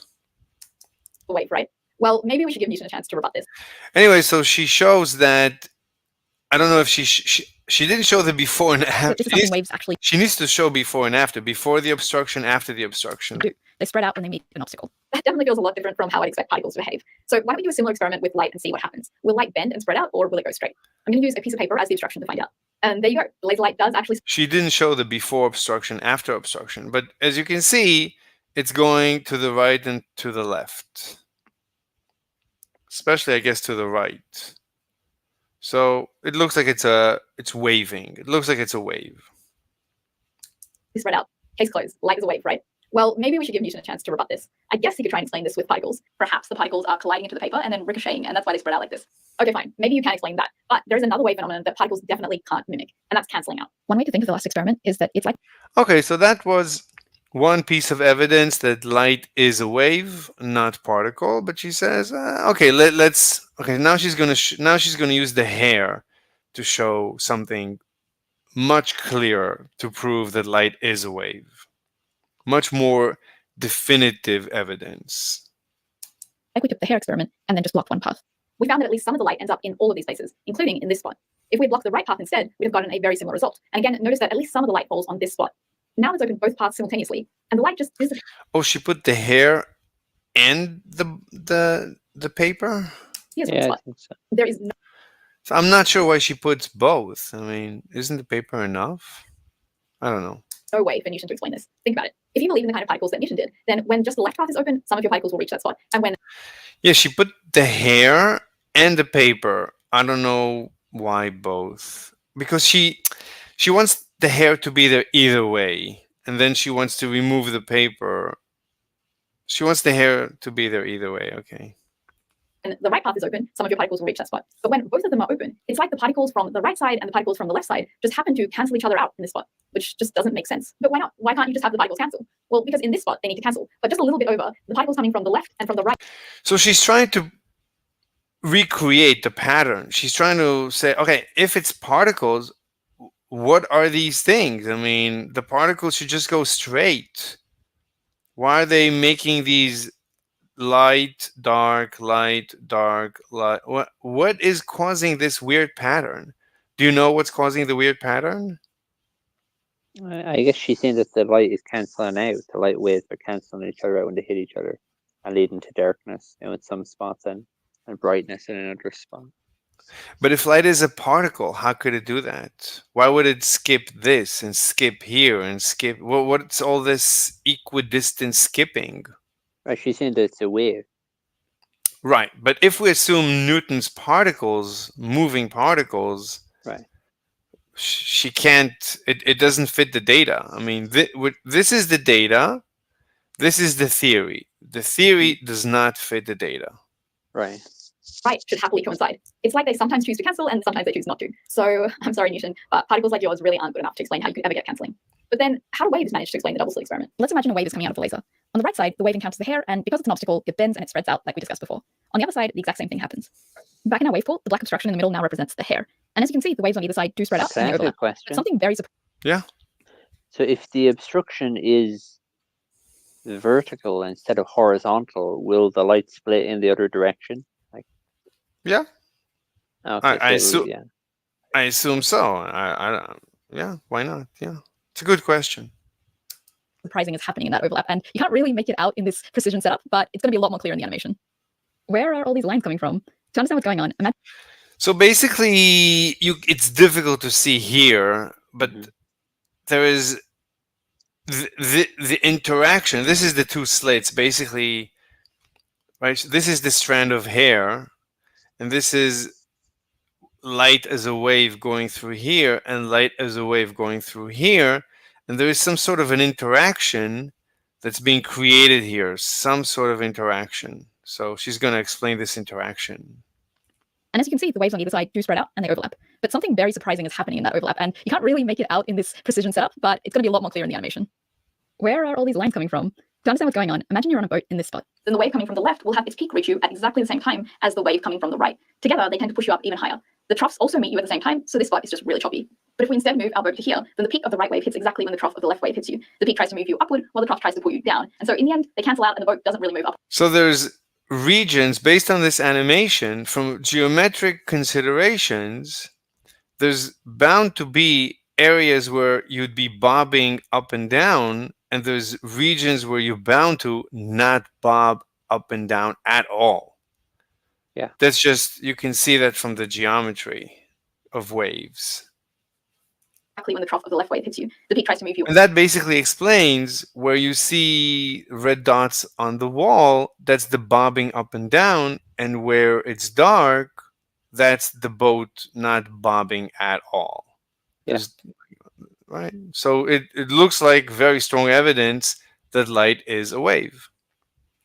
Upward, while the trough tries to pull you down. And so in the end, they cancel out and the boat doesn't really move up or down. So this spot is surprisingly calm. There are these choppy and calm spots all over. And if you map them out, then you get these lines. What's this? And it goes everywhere. It goes all the way to the right and all the way to the left. It fills the room. What's got to do with the double slit experiment? Well, look at the waves across the wall. You have these alternating parts of choppiness and calmness. That lines up suspiciously well with the pattern of the double slit, where you have alternating spots of light and dark. Thomas Young's hypothesis was, when there's this waving, there's light. And when the waves cancel out, and so there's no waving, there is no light. In other words, the amount of light produced in a spot is proportional to the amount of waving.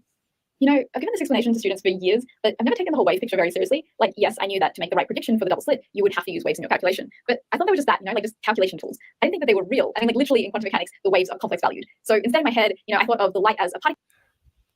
The waves are complex valued. This is the problem when you study too much physics. What she just said is utter nonsense, but I'll ignore it for now.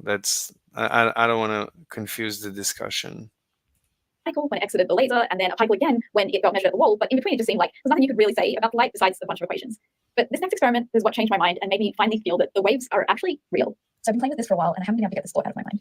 Like a normal person doesn't even know what she's talking about. Like obviously light is it's a wave. Like what are you talking about? For her, it's not real because of all the math that she's being taught, that she's confused and she cannot believe that it's just waves. It's too much for her. Because when they teach this in school, she has a PhD in this stuff, in quantum stuff. And all it did for her was confuse her. That when she finally experimented, it blew her mind. So a PhD, she's never done this during her PhD. And everything she was taught gave her the incorrect intuition. There's a beam. This this is what happens to me when I talk to these people. It's like I'm talking to people who have been basically brainwashed. Yeah, it's like Plato's allegory of the cave. You know, when you go outside and you come back in, you're explaining to these people, and they're like, "You're evil. You know, you're the bad guy. What are you trying to say? Well, get him." You know. Yes. Yes, yes. They believe in the nonsense, in the crazy shadows. Whatever the shadows show, they believe that's reality. Hmm. They live And in the when world I of tell them, appearances. Yeah.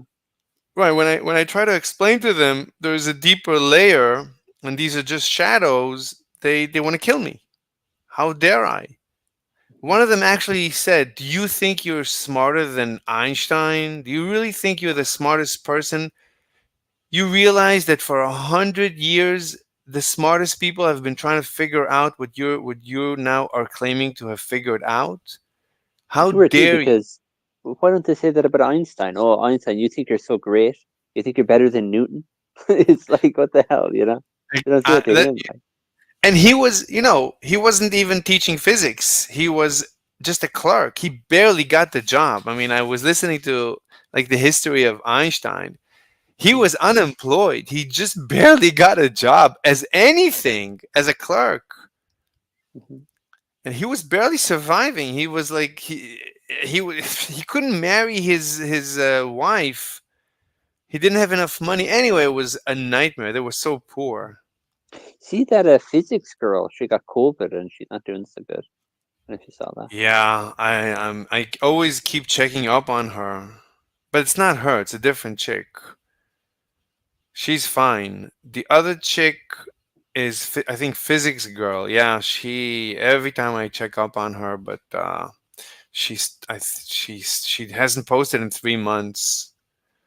The last time they posted was 9 hours of her just laying in bed, helpless. Yeah, it's horrible. Yeah. Here that leads to this middle dot. That's clearly where the light from that dot is coming Yeah, from, I right? gotta go. My What phone are is we? going dead. I'll chat to you later. All right. Thank you for talking to me. Bye. No problem. Bye bye. All right. This was actually a very productive use of my time. Let's see what's going on here. I'm actually hungry. I got. Oh, there's no one on the server? Jesus. The server is empty. Oh my god. Let's see this server. Oh my god. Everybody's here.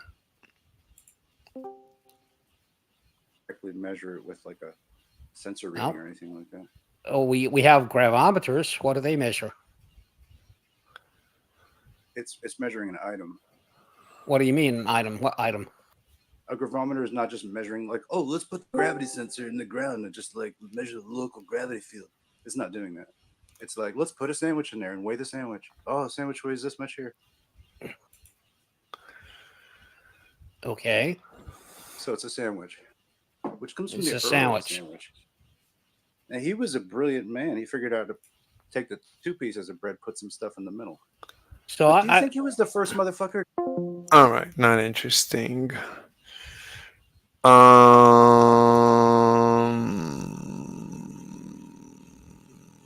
thinking, what should I do?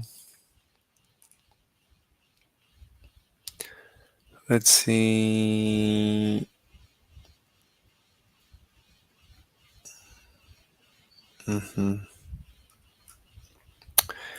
Anyway, so I was watching a YouTube channel, a very interesting YouTube channel. Let me try and find it.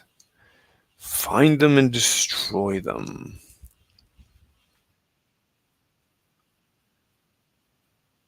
That's not it. This channel, Gravity Bubble. They seem to be very similar to me, but not similar enough. Length contraction defeated. This is what I was looking into. I'm trying to figure out the mechanical reason for length contraction. Following the failure of the Michelson-Morley experiment to measure Earth's motion through space, many theories were proposed in an attempt to explain the unexpected results. The more prevalent theory today is that of length contraction effects. In this video, we'll see a novel use of the Sagnac interferometer to measure an observer's velocity in space. The interferometer was designed in a way that even if length contraction effects are present, the interferometer will still be able to produce a measurable result. The interferometer is not as efficient as a Michelson interferometer, requiring longer mirror distances, but it becomes very simple and practical for high velocities such as the solar system velocity within the Milky Way galaxy. In 1887, Albert Michelson and Edward Morley performed an experiment intended to measure Earth's motion through space. The interferometer was sensitive enough for measuring Earth's orbital velocity around the sun. While there were minor changes in the interference pattern during the experiment, these were too small to be of any significance. The general conclusion is that no motion was detected. A brief discussion is presented here, as well as the prevalent explanation for the null result. A simplified version of the experimental setup is presented in this figure. Okay. So light comes in through little a, gets split. This is a splitting mirror, a beam splitter. So it's a mirror with holes in it. So some of the light goes straight to capital A mirror. Some of the light bounces C, little c, to big B mirror. And then it bounces back through the holes to F and bounces back through D, bounces through the mirror, back to F. So F goes through two paths simultaneously. Right, left, F, straight, back, left. Now the assumption is that the ether, let's say, is moving to the right. Well, we rotate this. So it doesn't matter. At one point, we're assuming the ether is going this way. In that case, imagine the ether is moving very fast. So as C is very fast, but E is very slow, very slow, very slow. It can take a long time.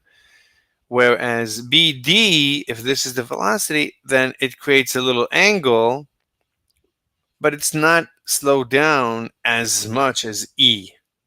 E is.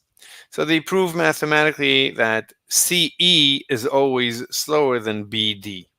And the faster V is, I think, the more of a pronounced effect you get. Pretty, right? So imagine V is almost light speed. Let's say the ether is moving almost at light speed. So on the way back, E could take a very, very, very long time. Whereas B and D, anyway, they proved it mathematically. I don't want to go through this. I never went through the derivation myself. Anyway, but F, there is a difference in, there should be a lag. There is a lag between EC and BD. So F is actually two beams. And as V changes, imagine V can change. So you should get different lags between the two beams that make up F. And this change in lag should cause an interference pattern. Anyway, this is the theory. You can look into Michelson-Morley. The theory is pretty clear. It's very simple. And V changes as we rotate. So sometimes this is V and sometimes V is this way. Anyway, she brings up the point that this is L and this is L. Now, according to Einstein, this should be contracted. This contracts. Now, I don't know. I'm still looking into exactly the exact mechanism of length contraction. I'm still trying to figure it out because Einstein never gave us a mechanism for length contraction. Einstein just said it must be so in order for for everything to be consistent. The length must give in. We must observe a length contraction in order for things to make sense. He never gave a mechanical, I don't think he gave a mechanical explanation for length contraction. Okay, let's see what she says. An incoming light beam A is split into beams B and C. These beams are reflected back as beams D and E and recombined into beam F, which forms an interference pattern. The expected fringe shift just on Earth's orbital velocity alone was expected to be about 0.4 fringes. Since no fringe changes were observed, the Lorentz-Fitzgerald length contraction effects hypothesis in the direction of motion became the more prevalent explanation, which was later incorporated into Einstein's special relativity. So Lorentz-Fitzgerald said that it's because this is contracting. So this is just so it contracts just enough to cancel out the time lag.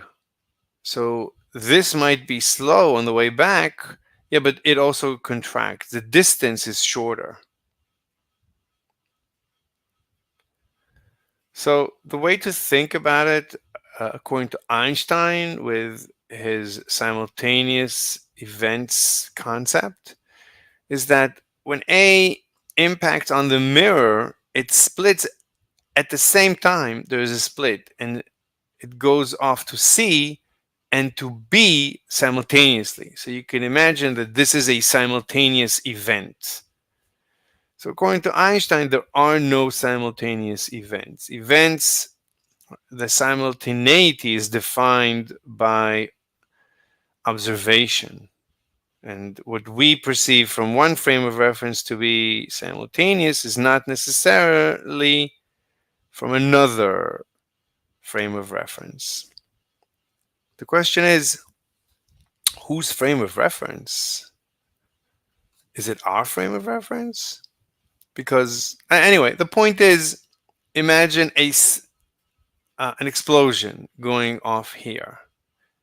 It's just one explosion, right? One event happened, not two. One event happened that led to C and B light beams to go.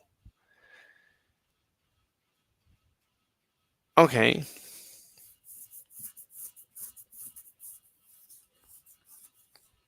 And let's say the distance L is identical, basically.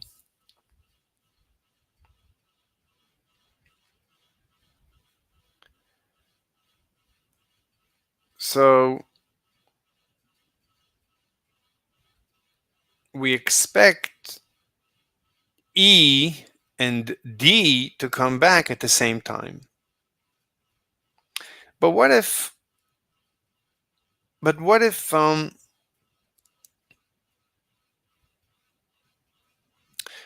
an observer, me as an observer, what if I'm moving?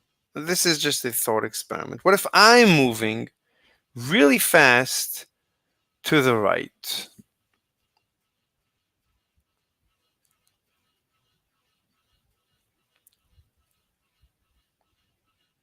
Or what if this equipment is moving very fast to the right? Then what happens? Then let's imagine this thing is moving very fast to the right. If it's moving very fast to the right, so according to me, the speed of light that I measure is a constant. And if it's moving very fast to the right, let's make it moving very fast to the left to be consistent. So let's say this thing is moving very fast to the left, or I'm moving very fast to the right. So this is moving very fast to the left in reference to me. I am the observer. Either I'm moving to the right or this is moving to the left. So since I can say that I'm stationary and it's moving to the left, or I can say that I can say that. So let's say that I'm stationary and this is moving to the left. Now I must measure the speed of light to be a constant.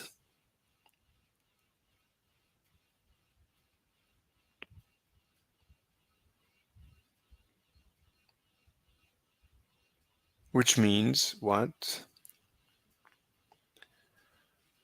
So if this thing is moving very fast to the left, then when the explosion takes place here, very quickly, capital B mirror zooms in and boom, impacts on the incoming C. So C barely got started going and B, boom, slammed into it.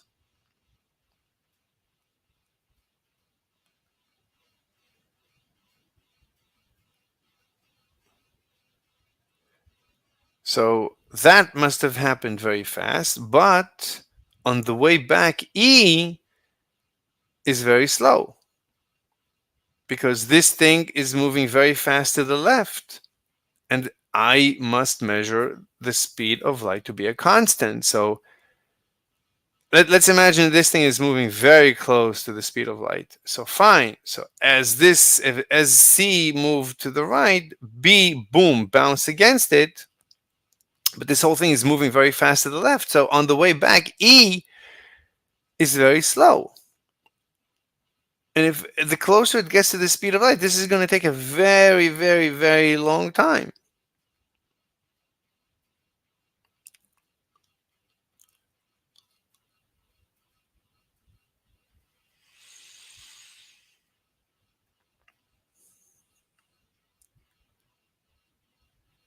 Now, if this is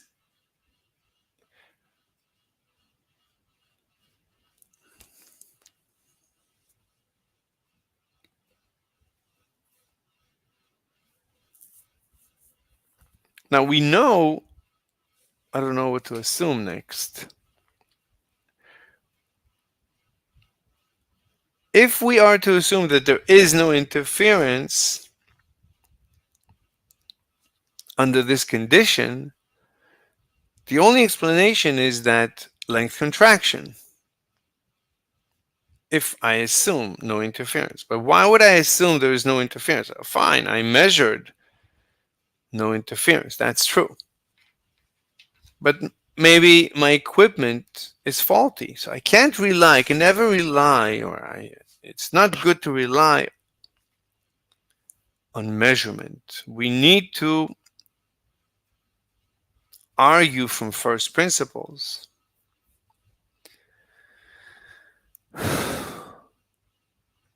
So the question is, in general, with the rubber ducky, going back to, let's assume this is inside the rubber ducky. Let's say this is an interferometer built into the rubber ducky in the bathtub.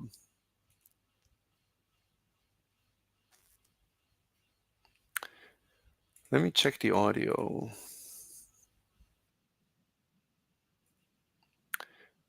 Let me check the audio. The audio is fine. The audio is fine.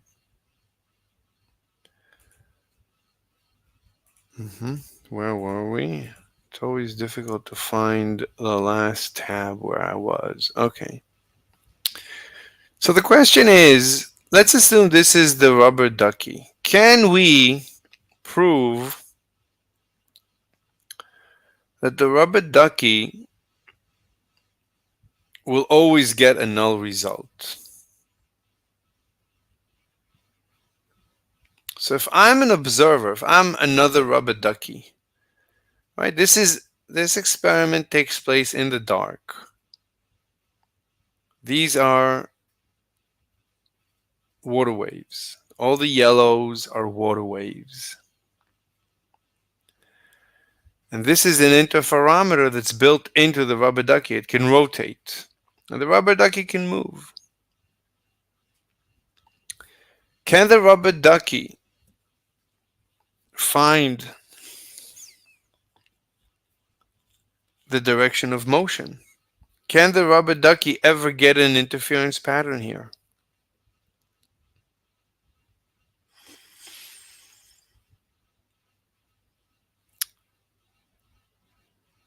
So the answer is,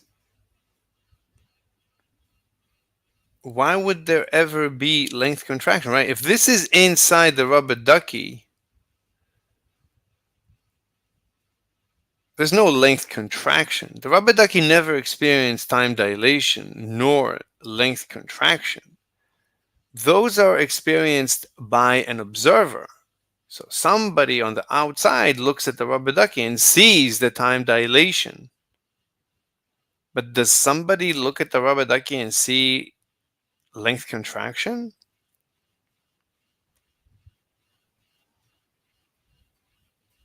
Well, remember, this is in the dark. I can't see this.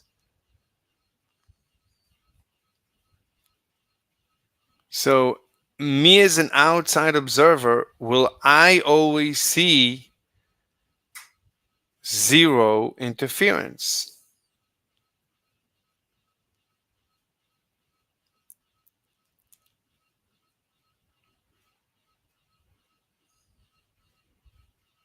There's no, how could there be length contraction?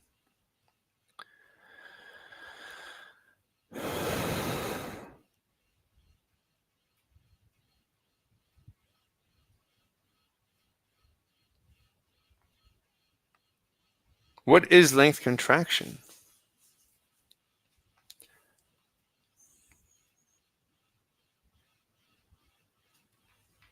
So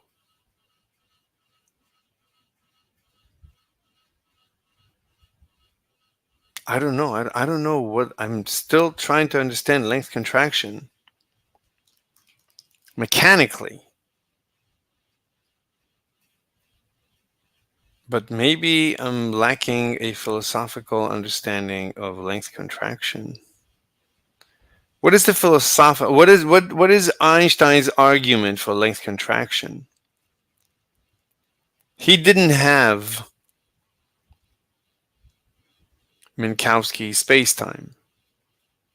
He argued about simultaneity. Let's go to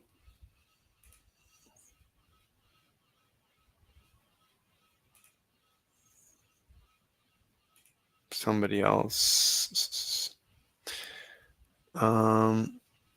This guy. This guy seems to have good.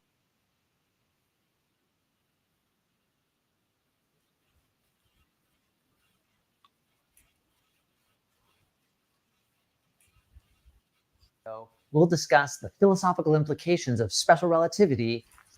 That's an implication. The question is,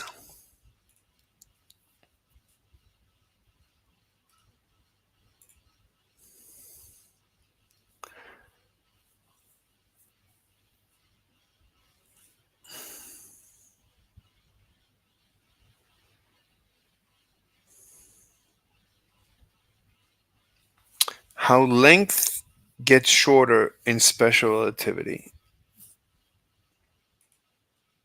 It's not just time that behaves strangely according to special relativity, it's space as well. Time is easy to visualize. According to special relativity, lengths. Time slows down because of wave dynamics. That's simple. Contract in the direction of motion.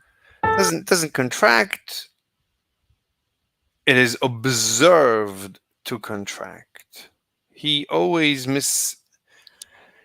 mispronounces it, or not mispronounces, but misinterprets.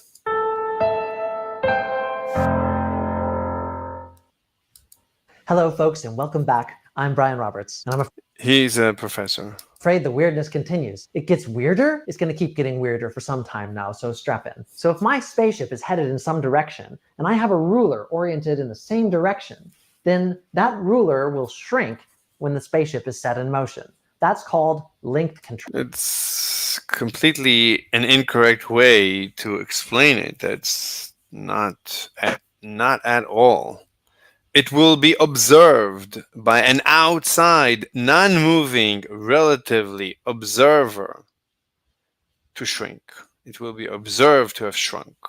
But you inside the spaceship, of course, will not observe it to have shrunk. Traction. It too is a consequence of nothing more than the light postulate and the principle of relativity. It's a little bit more involved to understand why it's true, but let's give it a try. For this thought experiment, we're going to take two light clocks set up perpendicular to each other. A bulb flashes and light beams are sent up along the edges of each clock, where they hit a mirror and come back to the origin again, where they meet. The two light beams return to the same place at the same time. There's no way anybody could disagree about that. It's the same event. Now I set this apparatus in motion along the direction of one of the light clocks. And let's make it fast, really fast. 99. So everybody must agree that this happens. That is the mechanism.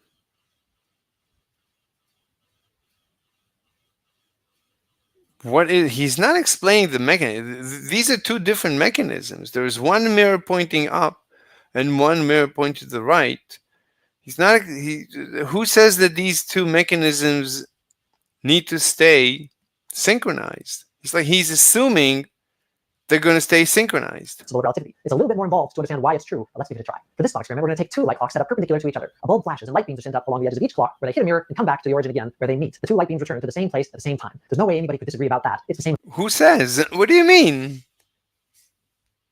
Why do you say that?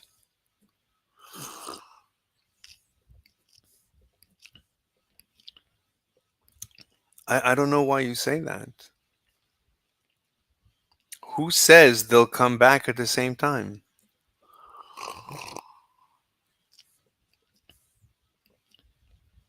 That's not even the way you drew it. The animation It's not even the animation is that they are decoupled. The two instruments are decoupled. One is vertical, one is horizontal. They're decoupled. So I don't even understand your thought experiment. You're not clear about it.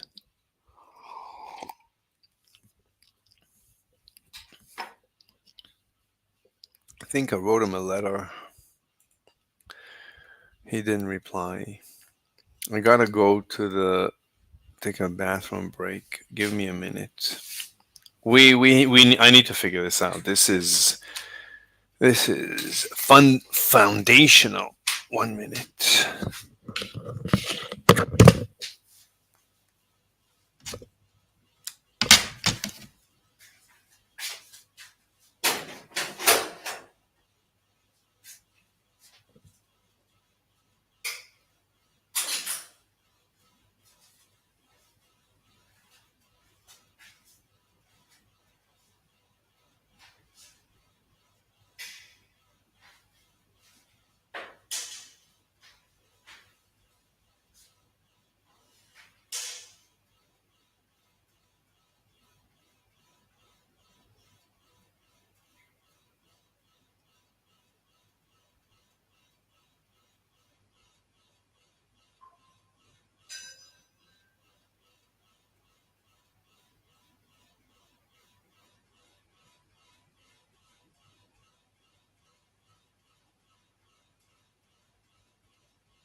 All right. Longer than I expected. Let's see.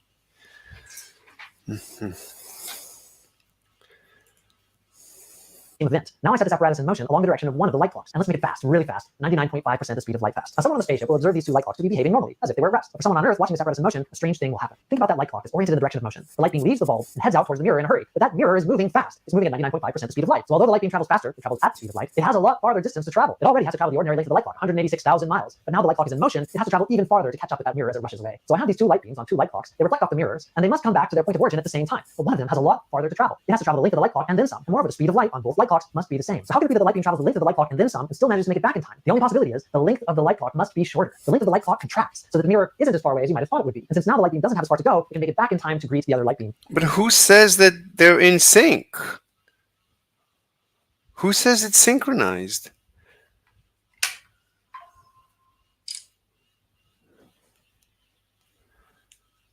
So you would say, oh, that's given. That's the mechanism. It's given that they're synchronized.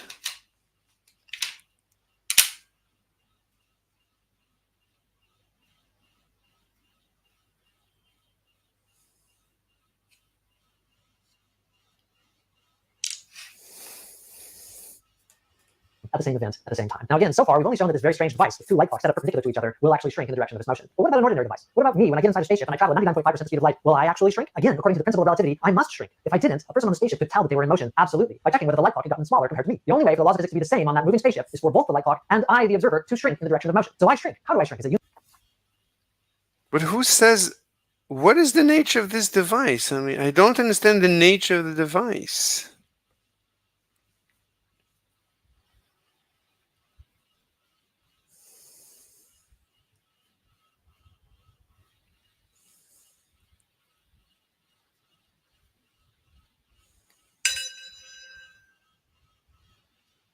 Let's try this guy. This video, we look at how the Michelson-Morley experiment really set the scene for Einstein's introduction of the special theory of relativity. And this theory essentially addressed itself to the question of how should we interpret Maxwell's equation for the speed of light.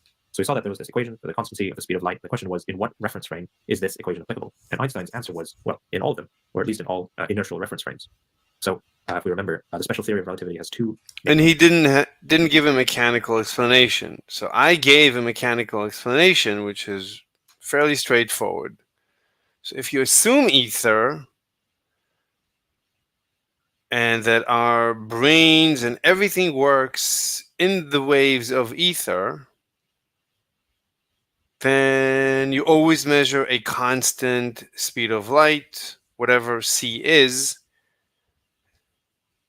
No matter how you move relative to whom, nothing matters. You always measure, everyone that measures the speed of light measures exactly, measures the same number consistently, constantly. Main postulates. The first is that physical laws are constant between all inertial reference frames, and that one of these laws is the constancy of the speed of light in a vacuum. And when you mix these two together, you get the special theory of relativity. Now, the constancy of the speed of light in a vacuum, independence of reference frame, is a pretty strange concept, especially when compared to everyday objects. So let's say a person standing on the ground throws a ball, and the ball has some velocity. If another person were to throw the ball... I don't like it when they use these analogies because they know that light is a wave. So what's the point of talking about particles?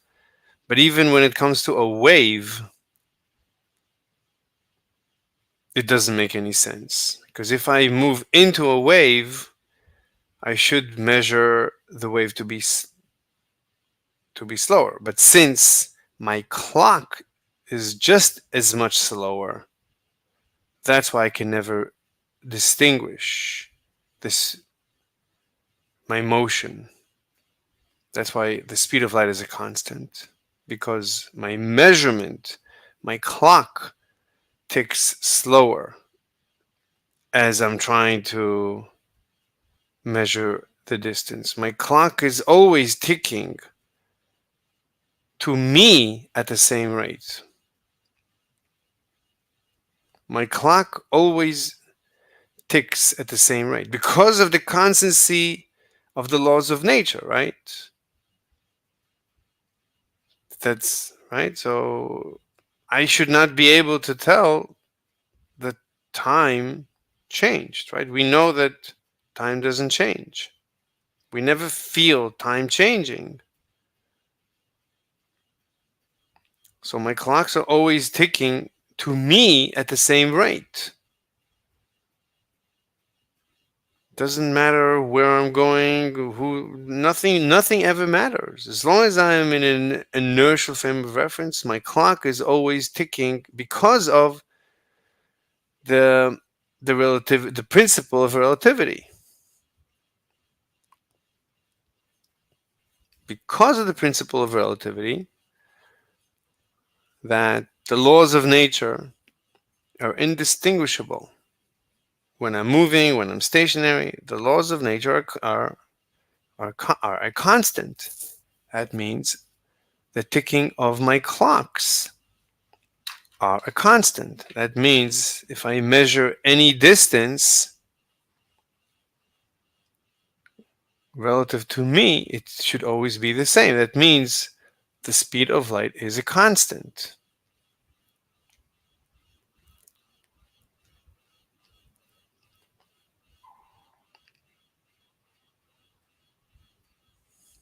Because my clocks, as I'm moving through the ether, I'm slowing down. My clocks are slowing down. But I can never notice it. I can never notice my clock slowing down. It's because I'm slowing down. Everything in the unit, everything about me is slowing down. All my apparatus, everything slows down. So I cannot measure, if I'm measuring the same ruler, I'm always measuring the same speed of light.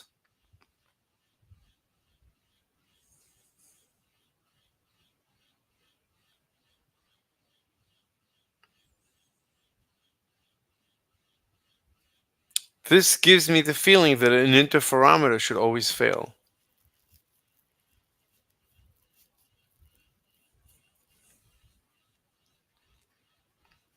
Even without length contraction. I shouldn't need, I don't think I need length contraction. I'm looking at a ruler. I don't care if it's contracted or not. To me, of course, it didn't contract. If it contracted, I contracted. I don't care relative to whom. It doesn't make any sense.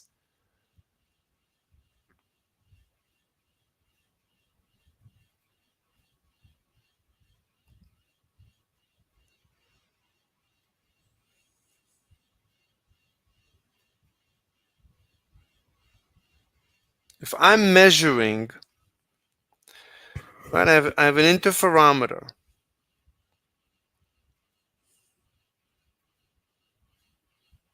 If I'd be able to tell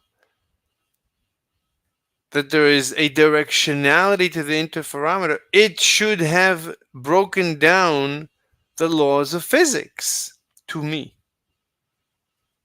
If the interferometer can tell the direction of the motion of the ether, then I should have noticed that. But we never notice it. We can never, right?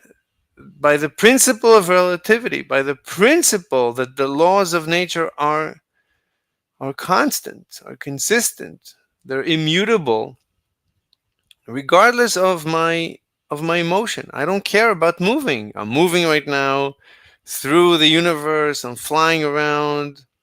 We look to other galaxies. We see everything is consistent. Doesn't matter that something is moving or not. It has no impact.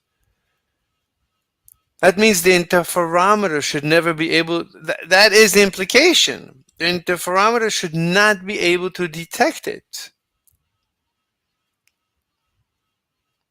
If the interferometer would be able to detect it, that means we should be able to detect it. That means the laws of nature should have broken down. But they don't. The universe doesn't break down for us. Laws of nature are consistent.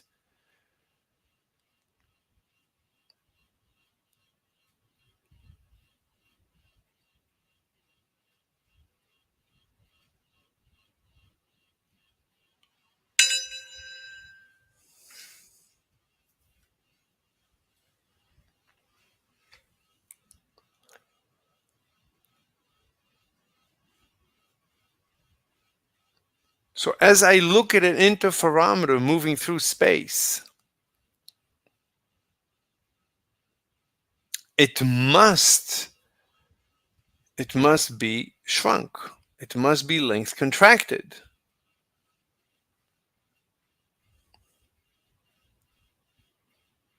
Right? If I'm assuming that I cannot detect the ether, then a moving interferometer should not be able to detect the ether.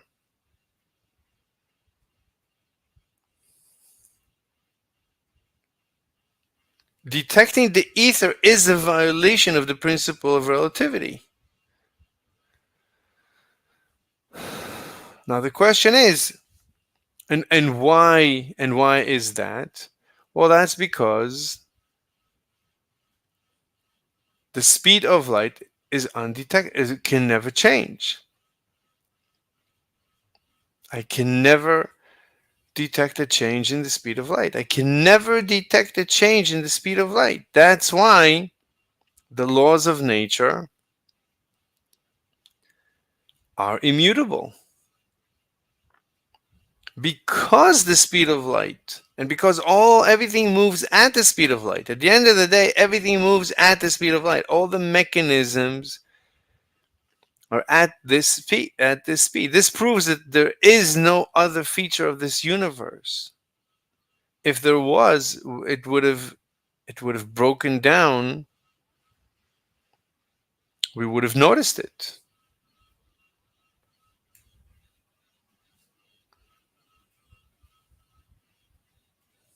Nothing else known moves faster.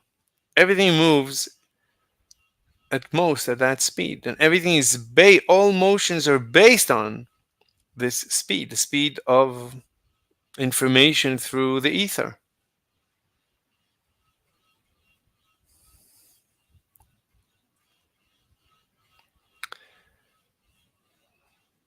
So the constancy of the speed of light gives us the principle of relativity.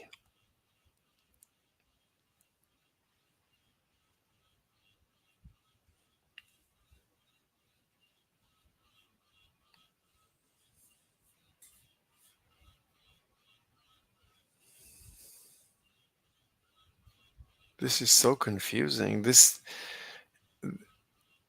like, it feels like the proof should be trivial.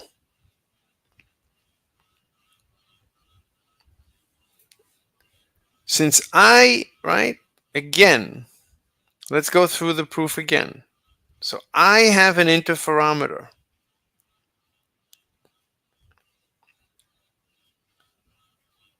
Now I cannot.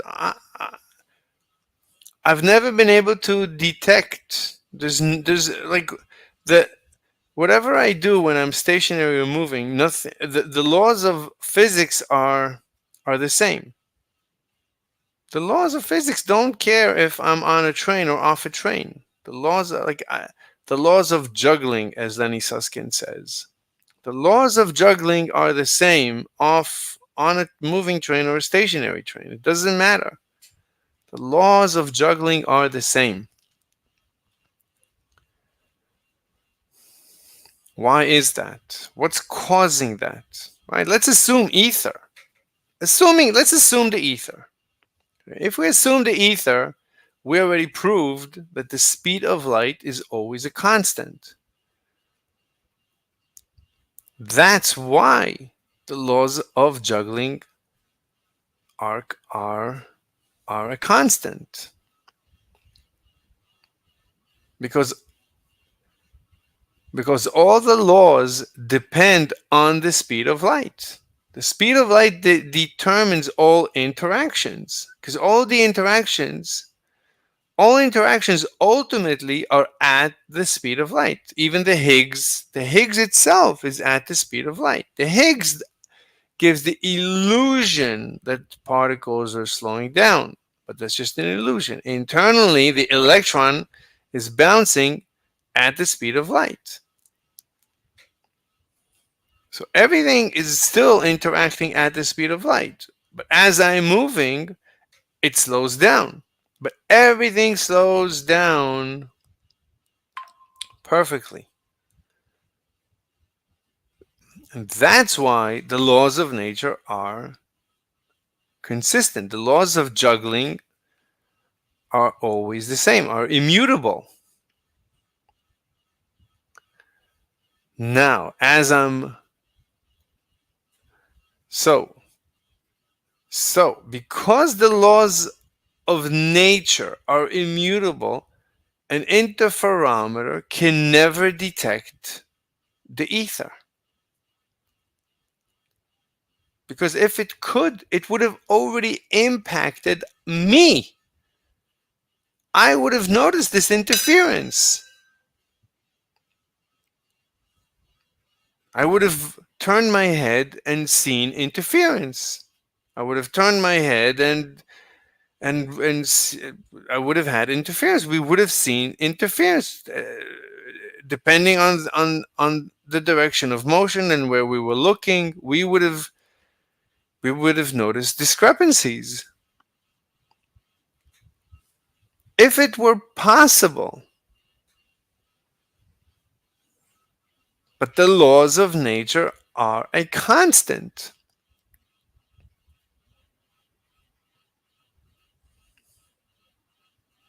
So all the intermolecular interactions are slowing down in a certain direction so that to give the illusion that nothing changed. For the traveler, for the moving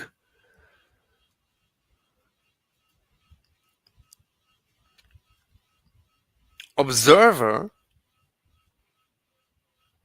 everything is always the same. The laws of nature are immutable.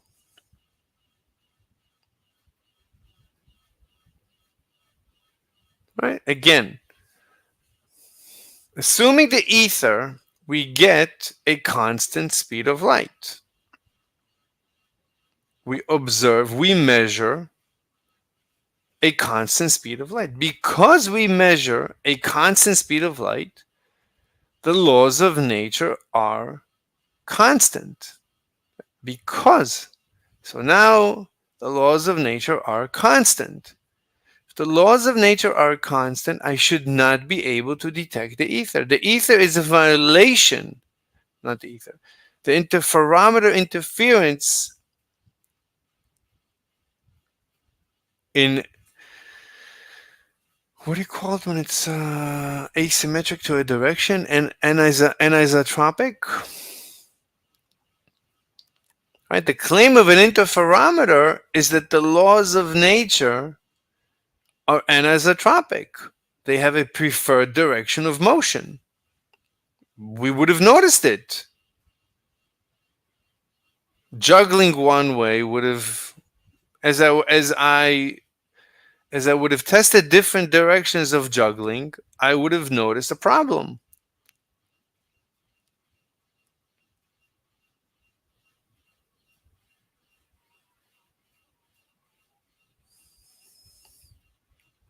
This means that as I'm moving through the ether, I physically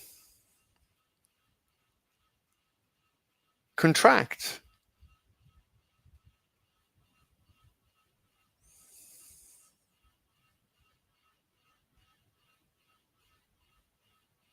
Just like my time slows down, I physically contract.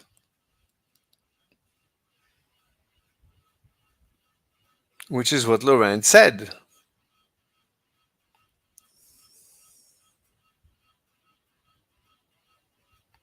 Just like time actually, the clocks actually slow down.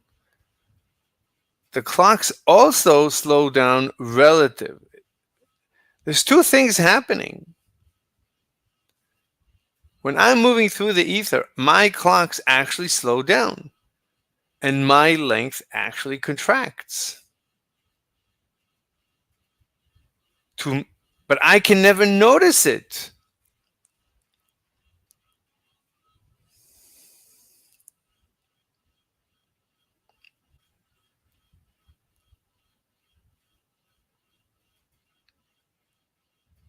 But if it's true, but that's what Lorentz said. That explains See, both Lorentz and Einstein were correct. They completed each other. Lorentz said there is a physical contraction. Einstein said it's only observed. Both were right. I actually contract, and I'm observed as contracted.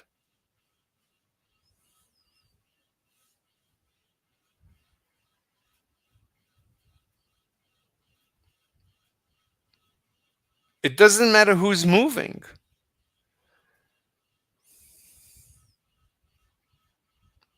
Length contraction is caused simultaneously by two different things. One is just like time dilation.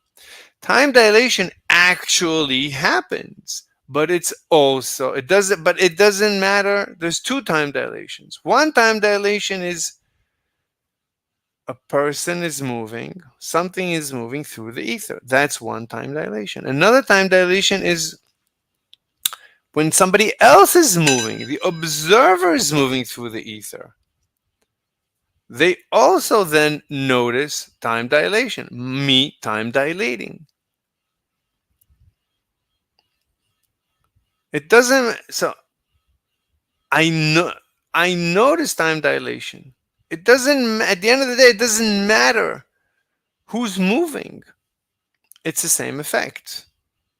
It doesn't matter if you're moving through the ether or if I'm moving through the ether and you're not. I see the same thing. If we're both moving through the ether, then of course we're both slowing down. Our clocks are slowing down.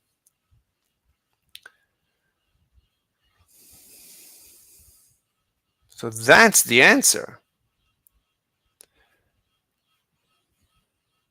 Both Lorentz and Einstein were correct. That's the solution. There's no contradiction. That's incredible. And this actually I already noticed during the time dilation. I just didn't pay attention. Time dilation, I noticed it, and I don't know if I discussed it. During time dilation, again, it doesn't matter who's moving. If I'm moving to the left and you're stationary, or if I'm stationary and you're moving to the right, I observe the same thing. It looks the same to me. I see you time dilating. I can never tell that I'm time dilating. But it doesn't matter the way the universe, this is just geometry. This is just wave dynamics. This is because of waves.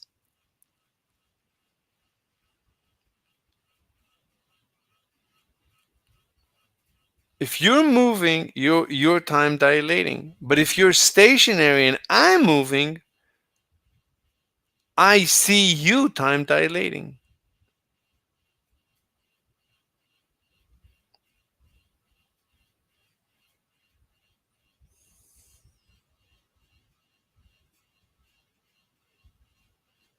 That's what I need to prove. So, of course, I'm time dilating. That's definite. But that I'm observed, Einstein proved.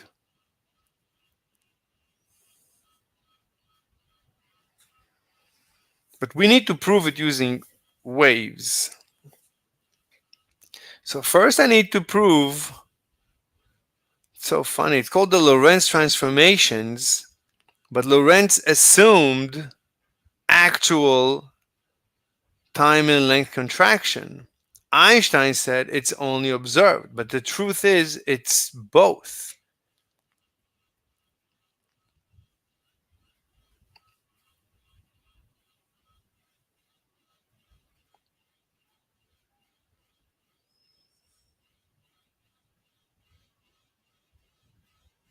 Maybe.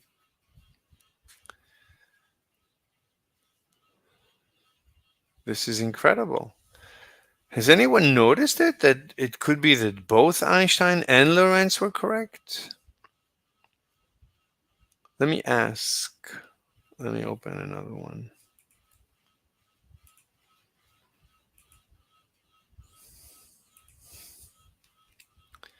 were Einstein and Lorentz both correct?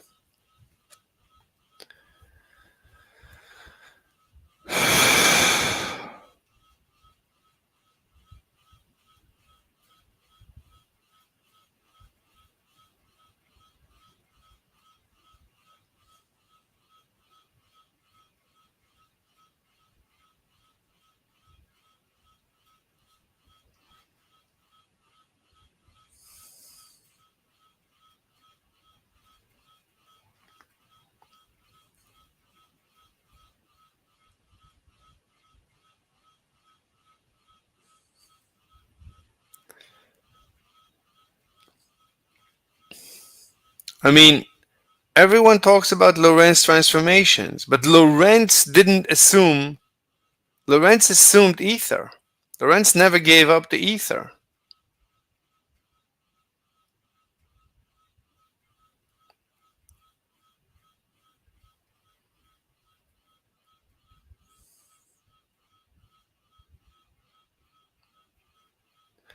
There's basically two theories of relativity. One is what is experienced, and the other is what is observed. And both are true.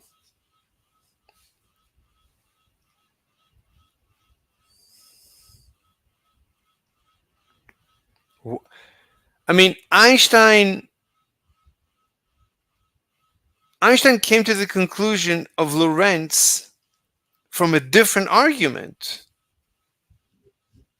Why aren't people questioning why is Einstein using Lorentz transformations? They disagreed. So why is Einstein using Lorentz transformations? Why is Lorentz correct according to Einstein? Lorentz shouldn't be correct. It's completely two different directions of argumentation.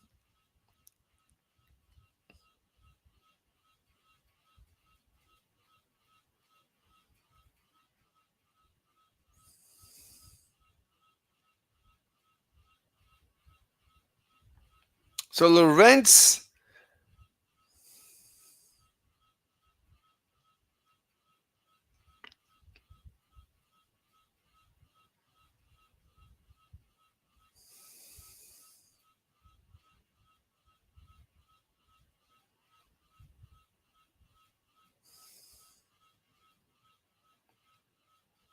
I mean, no one bothers to question this. Why is Einstein using Lorentz transformations? Because I thought Einstein invented the theory of relativity.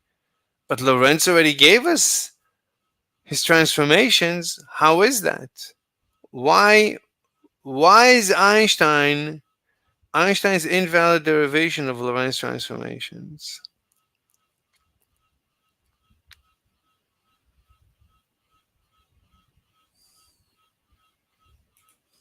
Einstein was a nice guy, but there was one person to him he was not nice, and that was his former teacher of geometry, Hermann Minkowski, who was a great genius. Minkowski hated Einstein when he was a student. He called him a lazy dog. One day he heard that lazy dog, Einstein, invented special relativity. He said, I'll show how it works geometrically. And when Einstein heard it for the first time, he said, a mathematician has managed to make my theory incomprehensible, because he was still angry at his teacher. Tragically, Minkowski got appendicitis and died. And before he died, he said the following: what a pity to die at the dawn of relativity theory. Now, relativity theory, the dawn is long over. It's just up there. But there is always a new dawn, and I wish for every one of you that it always will be a pity for you to die. This cat named Ralph. If you see this propeller being activated, your plane is in big trouble.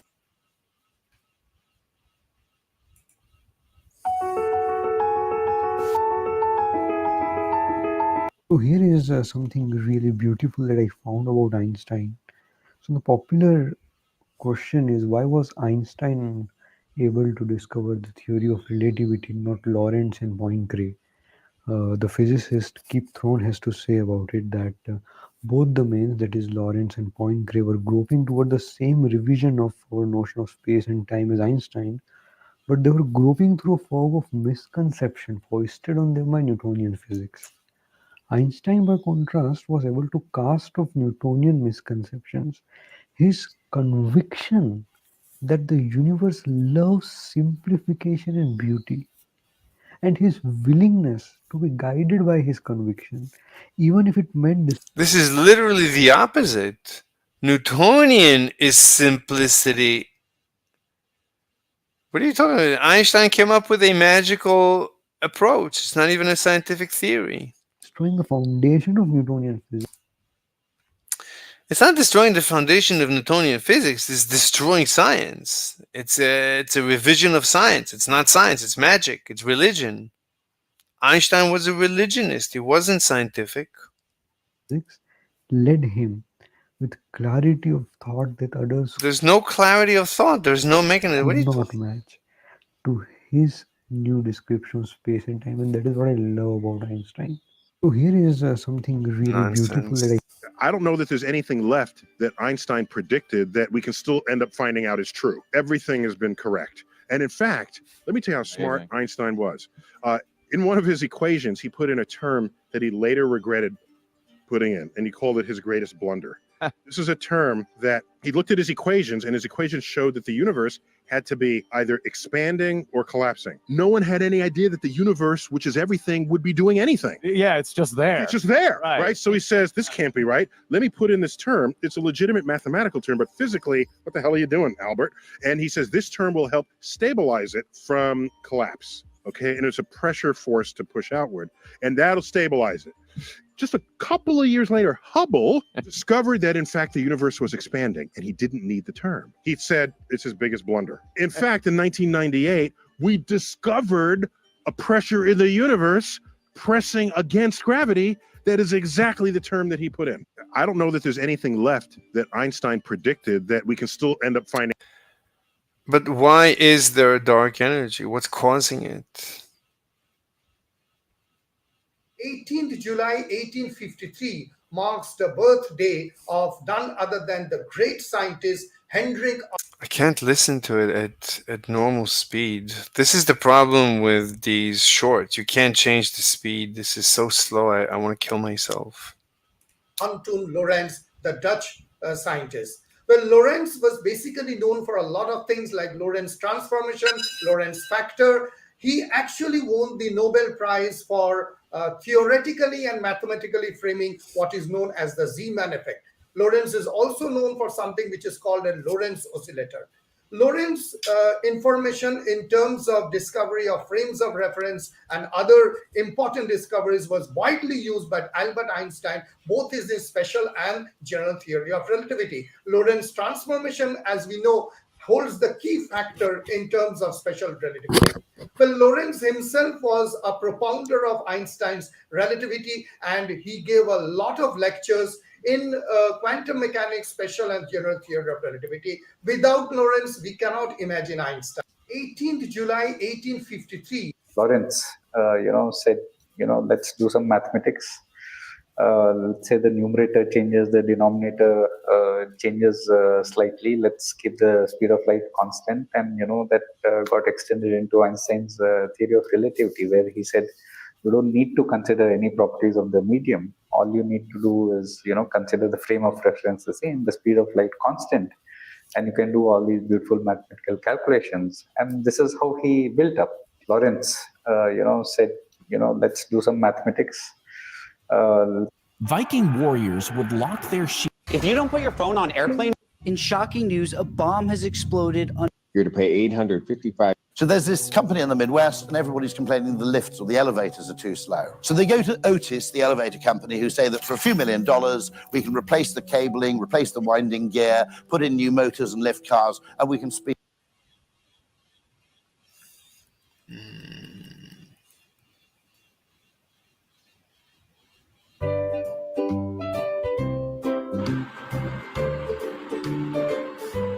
What is the Lorentz transformation?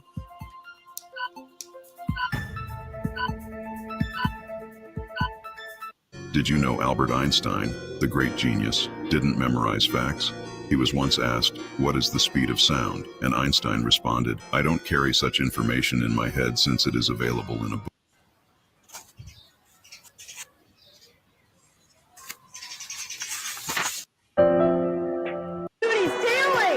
This was only possible because of when their truck was having Samsung The Wall. It is a $220,000 TV.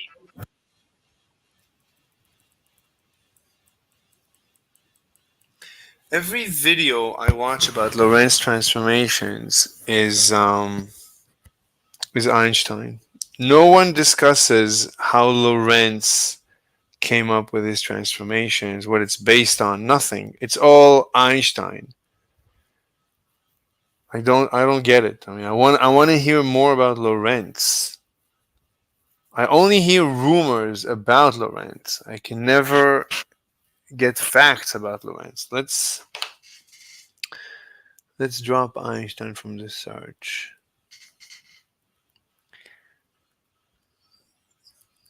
Lorentz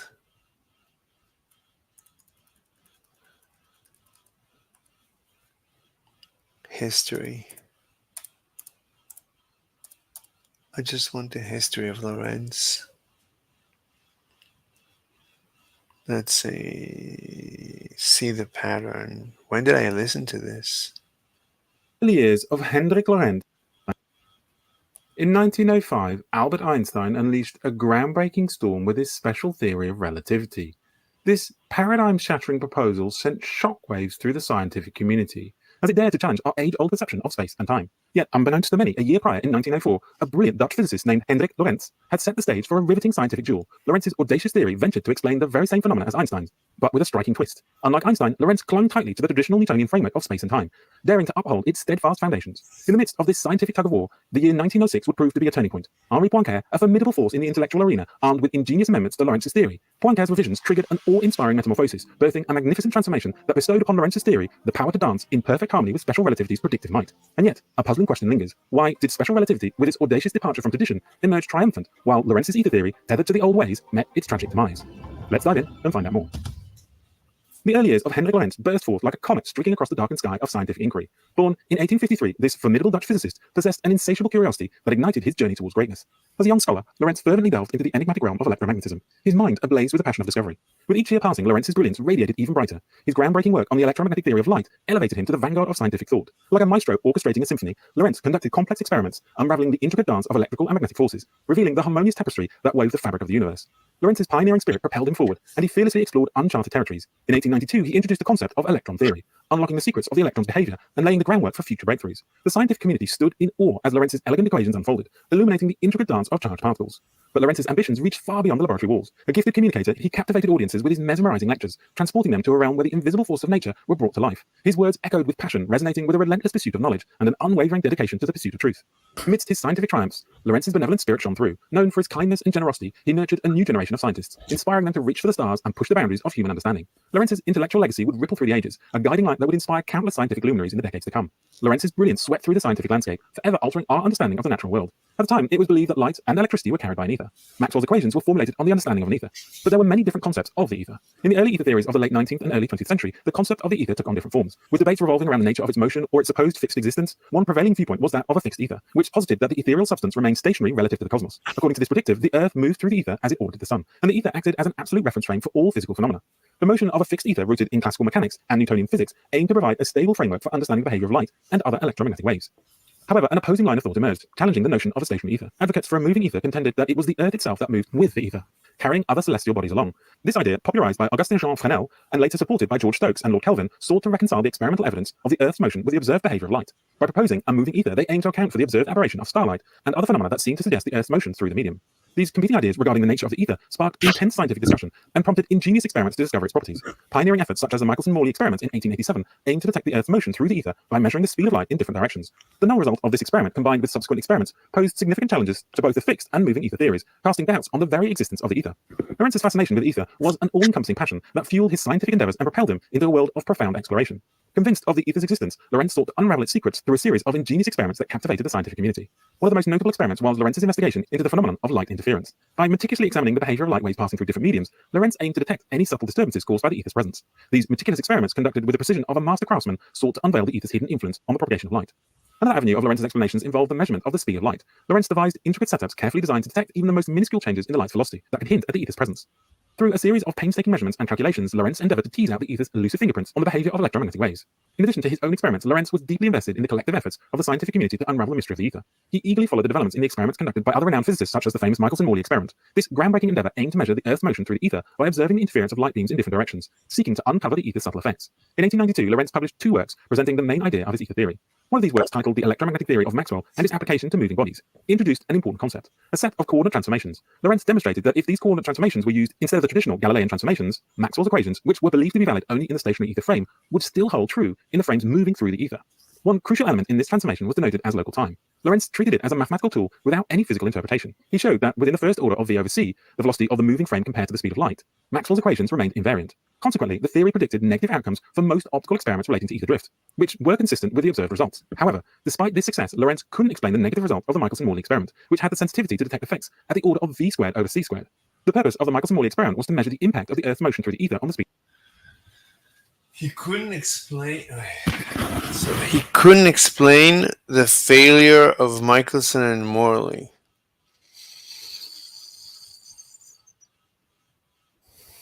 Michelson and Morley would have, if, I mean, neither can Einstein. Einstein just skipped over the whole thing. He said, well, there is no ether. That's not an explanation.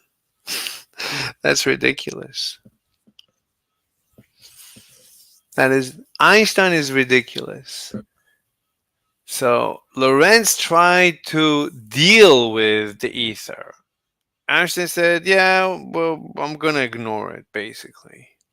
Okay, you can ignore it, but you have to admit that you're ignoring it. You're ignoring a question.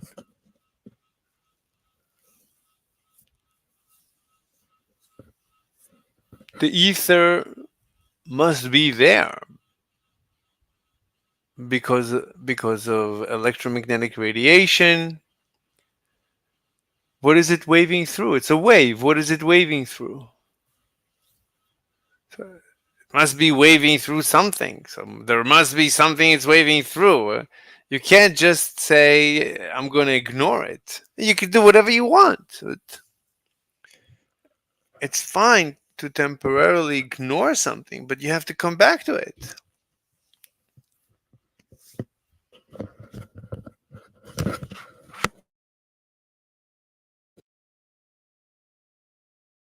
Speed of light.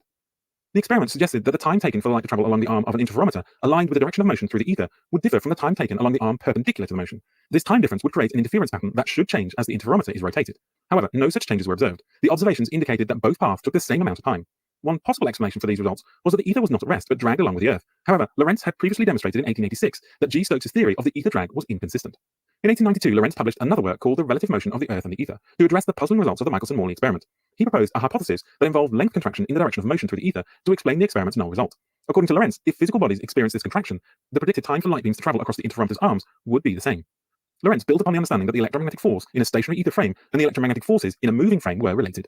Essentially, if a system in equilibrium under force F while at rest would remain in equilibrium under forces F dashed when in motion through the ether, Lorentz argued that if the molecular forces determining the shape and the length of the objects also transformed in this way, then objects moving through the ether would undergo contraction by a certain factor.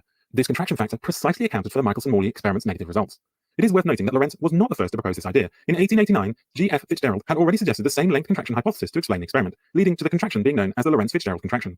In 1895, Lorentz presented a more structured incorporation of the coordinate transformations and length contractions in a paper called Attempt of a Theory of Electric and Optic Phenomena in Moving Bodies. This work quickly became a focal point of discussion among the scientific community. Poincare pointed out that Lorentz's theory implied a violation of Newton's third law. The ether postulated by the theory electromagnetically influenced the behavior of physical objects, and the length contraction was based on the interaction of bodies with ether. However, according to the theory, material bodies did not affect the ether in any way. This contradiction also violated the laws of momentum conservation and the center of mass theorem. Poincare proposed a solution to these problems by introducing a fictitious fluid in the ether. He attributed to this fluid an electromagnetic moment described by a specific equation. By considering this fictitious fluid, both Newton's third law and momentum conservation could be satisfied. The equation for the fictitious fluid's momentum implied a mass density given by E over c squared, where E represents the electromagnetic energy carried by the fluid. If there was no creation or destruction of electromagnetic energy, the mass density of the fictitious fluid remained conserved, and the overall center of mass of the matter, and the fluid moved along a straight line with a constant velocity. In the case where the electromagnetic energy was destroyed or created, Poincare assumed that the fluid associated with the energy underwent certain transformations. This concept had two important implications.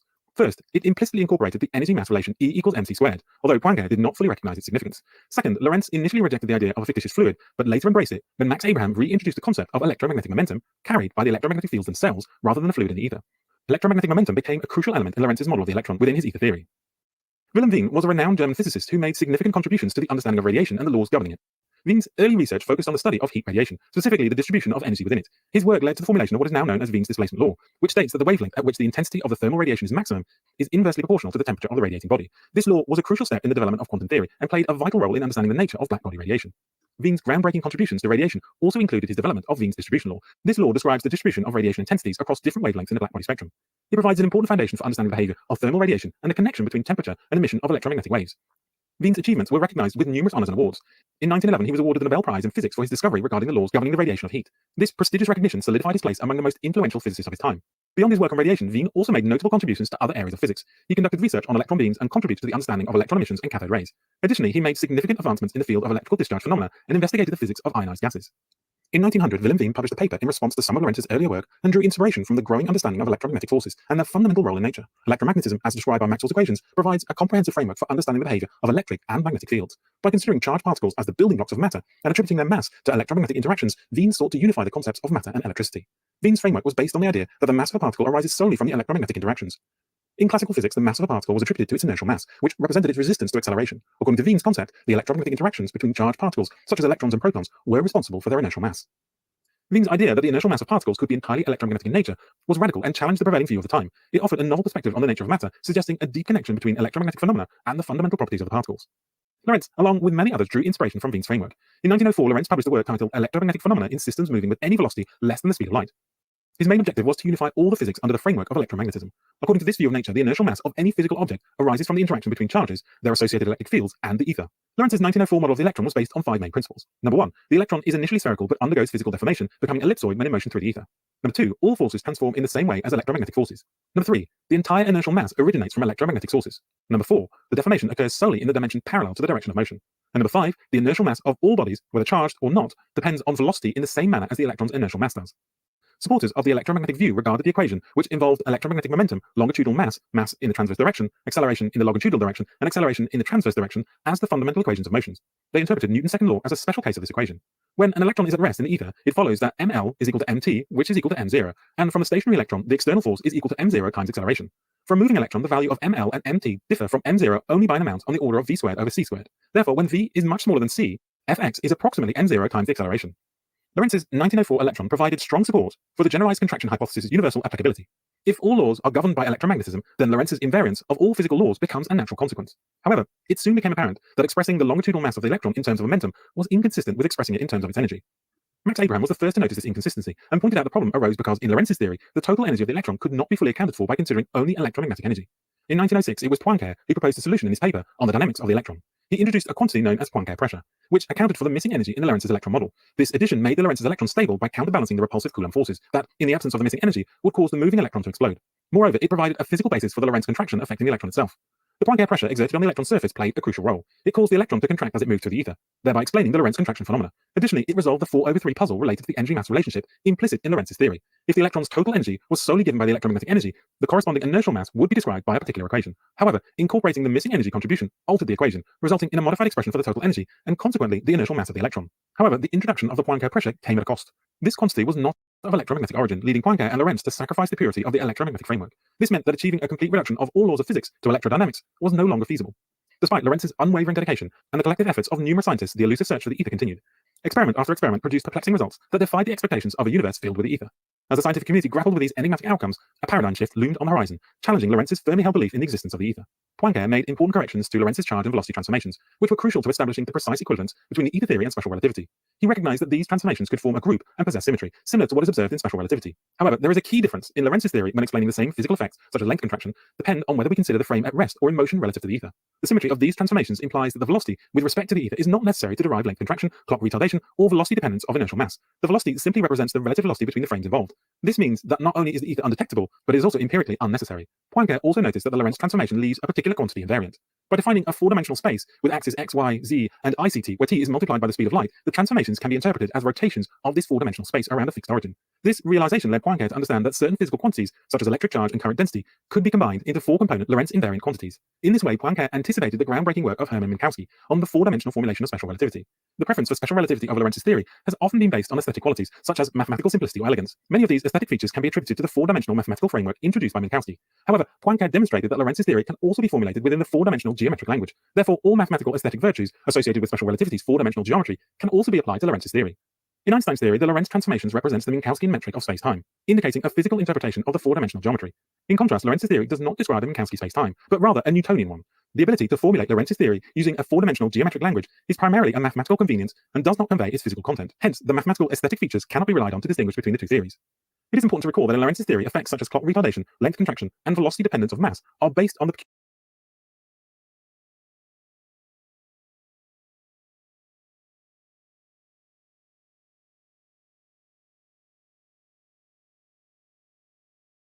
peculiarities of the laws governing the microstructure of physical space. Clock retardation, length contraction, and velocity dependence of mass are based on the peculiarities of the laws governing the microstructure of physical systems, known as the Lorentz invariance. The fundamental basis for this invariance lies in the interaction between electromagnetic systems and the ether. For proponents of the electromagnetic worldview, Lorentz's invariance was a natural characteristic of physical laws. However, in special relativity, these physical effects stem from the theory's new and revolutionary kinematics, rather than being inherent in the laws themselves. While Lorentz initially developed his theory based on the Lorentz invariance of electromagnetic laws, the latter versions of his theories required that all laws of physics exhibit this property. The introduction of Poincare pressure indicated that a complete reduction of physics to electrodynamics was unattainable. The fact that both electromagnetic and non-electromagnetic laws of nature possess Lorentz invariance is often cited as an argument in favor of special relativity. However, it is worth noting that in Newton's theory, the equivalence between gravitational and inertial mass was also unexplained, yet this did not undermine its acceptance. The presence of the ether in Lorentz's theory has often been a reason for its dismissal. One of the main concerns is that the ether seems to be undetectable, leading some to argue that it lacks a solid physical basis. Initially, Maxwell's equations were thought to be valid in the frame at rest with the ether, and this was how Lorentz understood them. However, automatically rejecting unobservable entities as a normative principles is a debatable stance. Even if an entity postulated by theory is directly unobservable, there might still be other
So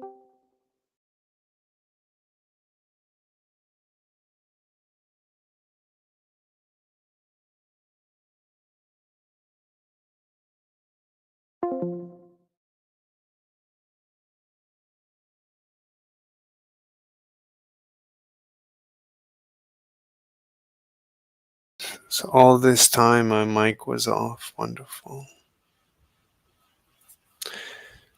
It doesn't matter. I didn't have too much to say. 1, 2, 3.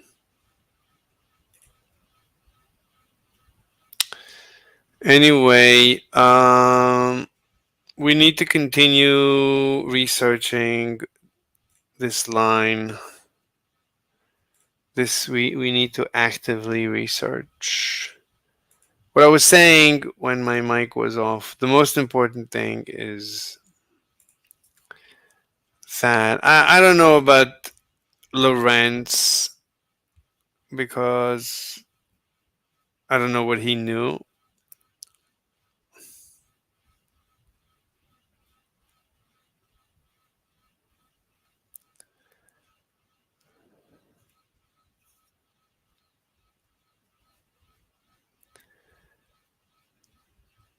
This notion that today everyone accepts that light is a wave, yet it travels through a vacuum, but they agree that there is no vacuum. They agree that there is a quantum foam in which particles exist. So they live in this contradiction where they have an ether. They have and they don't. It's whenever they want there to be an ether, there is an ether. When they don't want there to be an ether, there is no ether. It's a vacuum. It's an unstable state in which science or physics lives. Science currently is inconsistent with itself. That's, it's inconsistent. What's going on at that level? Is there a vacuum or is there no vacuum? If there is an ether,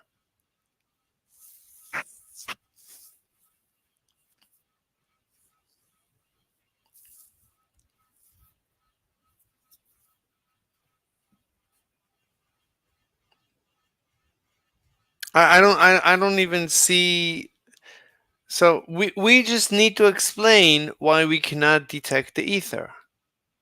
So you can't just say there is no ether because we weren't able to detect it. You can't just say that. That's an assertion. And that's inconsistent. What is light moving through? You can't say there is no ether because you could not detect it. Because you couldn't detect the velocity of the ether.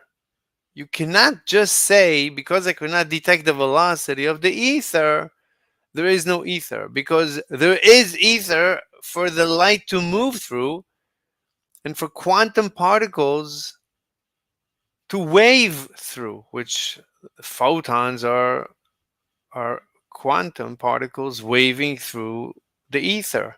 You need the ether for quantum mechanics.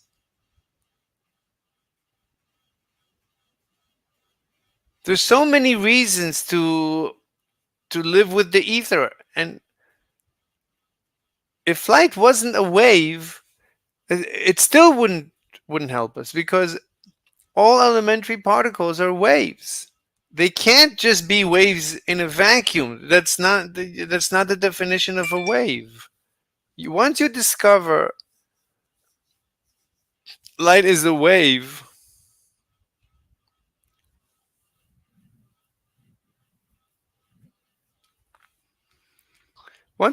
anyway, it goes without saying that we need to live with the ether. We need to fit the ether into modern physics. It's very simple, and I think I've made good progress. I've given you the constancy of the speed of light. I've given you mechanical gravitation. I've not contradicted any law of physics. We need to do more work. We need to figure out why an interferometer cannot detect. The intuition is, of course, it cannot detect, because that would violate the first postulate of Einstein, that the principle of relativity. If I could detect absolute motion, that wouldn't be this universe. So of course I cannot detect absolute. Of course the interferometer has to fail. That comes out of the first principle. So if you accept the first principle denied. That's it. If you believe in the first principle, then the interferometer has to fail. That's a given. That's brilliant. The interferometer must fail if you accept the first postulate, that the laws of physics are immutable, don't care about absolute motion. If you believe that, then the interferometer has to fail. Because the interferometer says that the laws of physics depend on a direction. How can an interferometer? Nothing could ever detect the ether, according to. I'm worried about the vertical particle accelerator. Then how could the vertical particle accelerator detect the ether?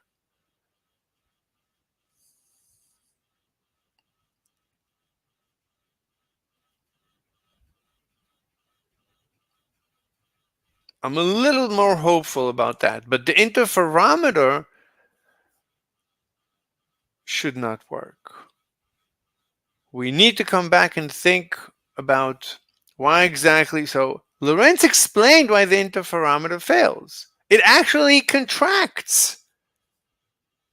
Just like the time, it actually, the clock slows down. It actually slows down. Besides of being observed to be slowed down. That's irrelevant. Besides being observed to length contract. Both are true.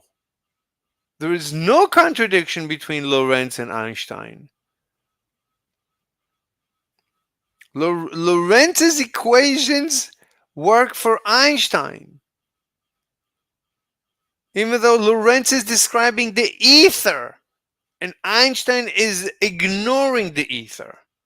Einstein is talking about observation and Lorentz is talking about physics.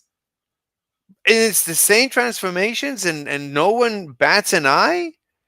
Why is Einstein reduced to Lorentz when Lorentz is ether? Lorentz is trying to fit the ether, is trying to explain. Lorentz is also working backwards. Lorentz is working backwards just as much as Einstein. Lorentz says, okay, we didn't notice. Done. This is what has to be true. It must shrink. It must be length contracted. Time must be dilated. Clocks must be retarded.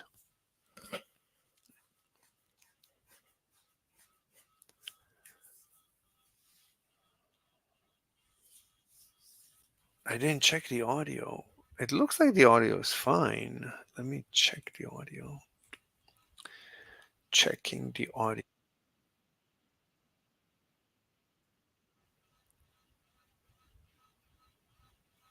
Okay. I'll go eat. And I'll be back. And in greater numbers.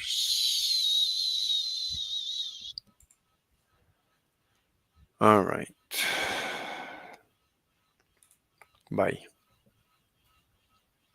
Wait. What is the quality of the video? Is the quality high?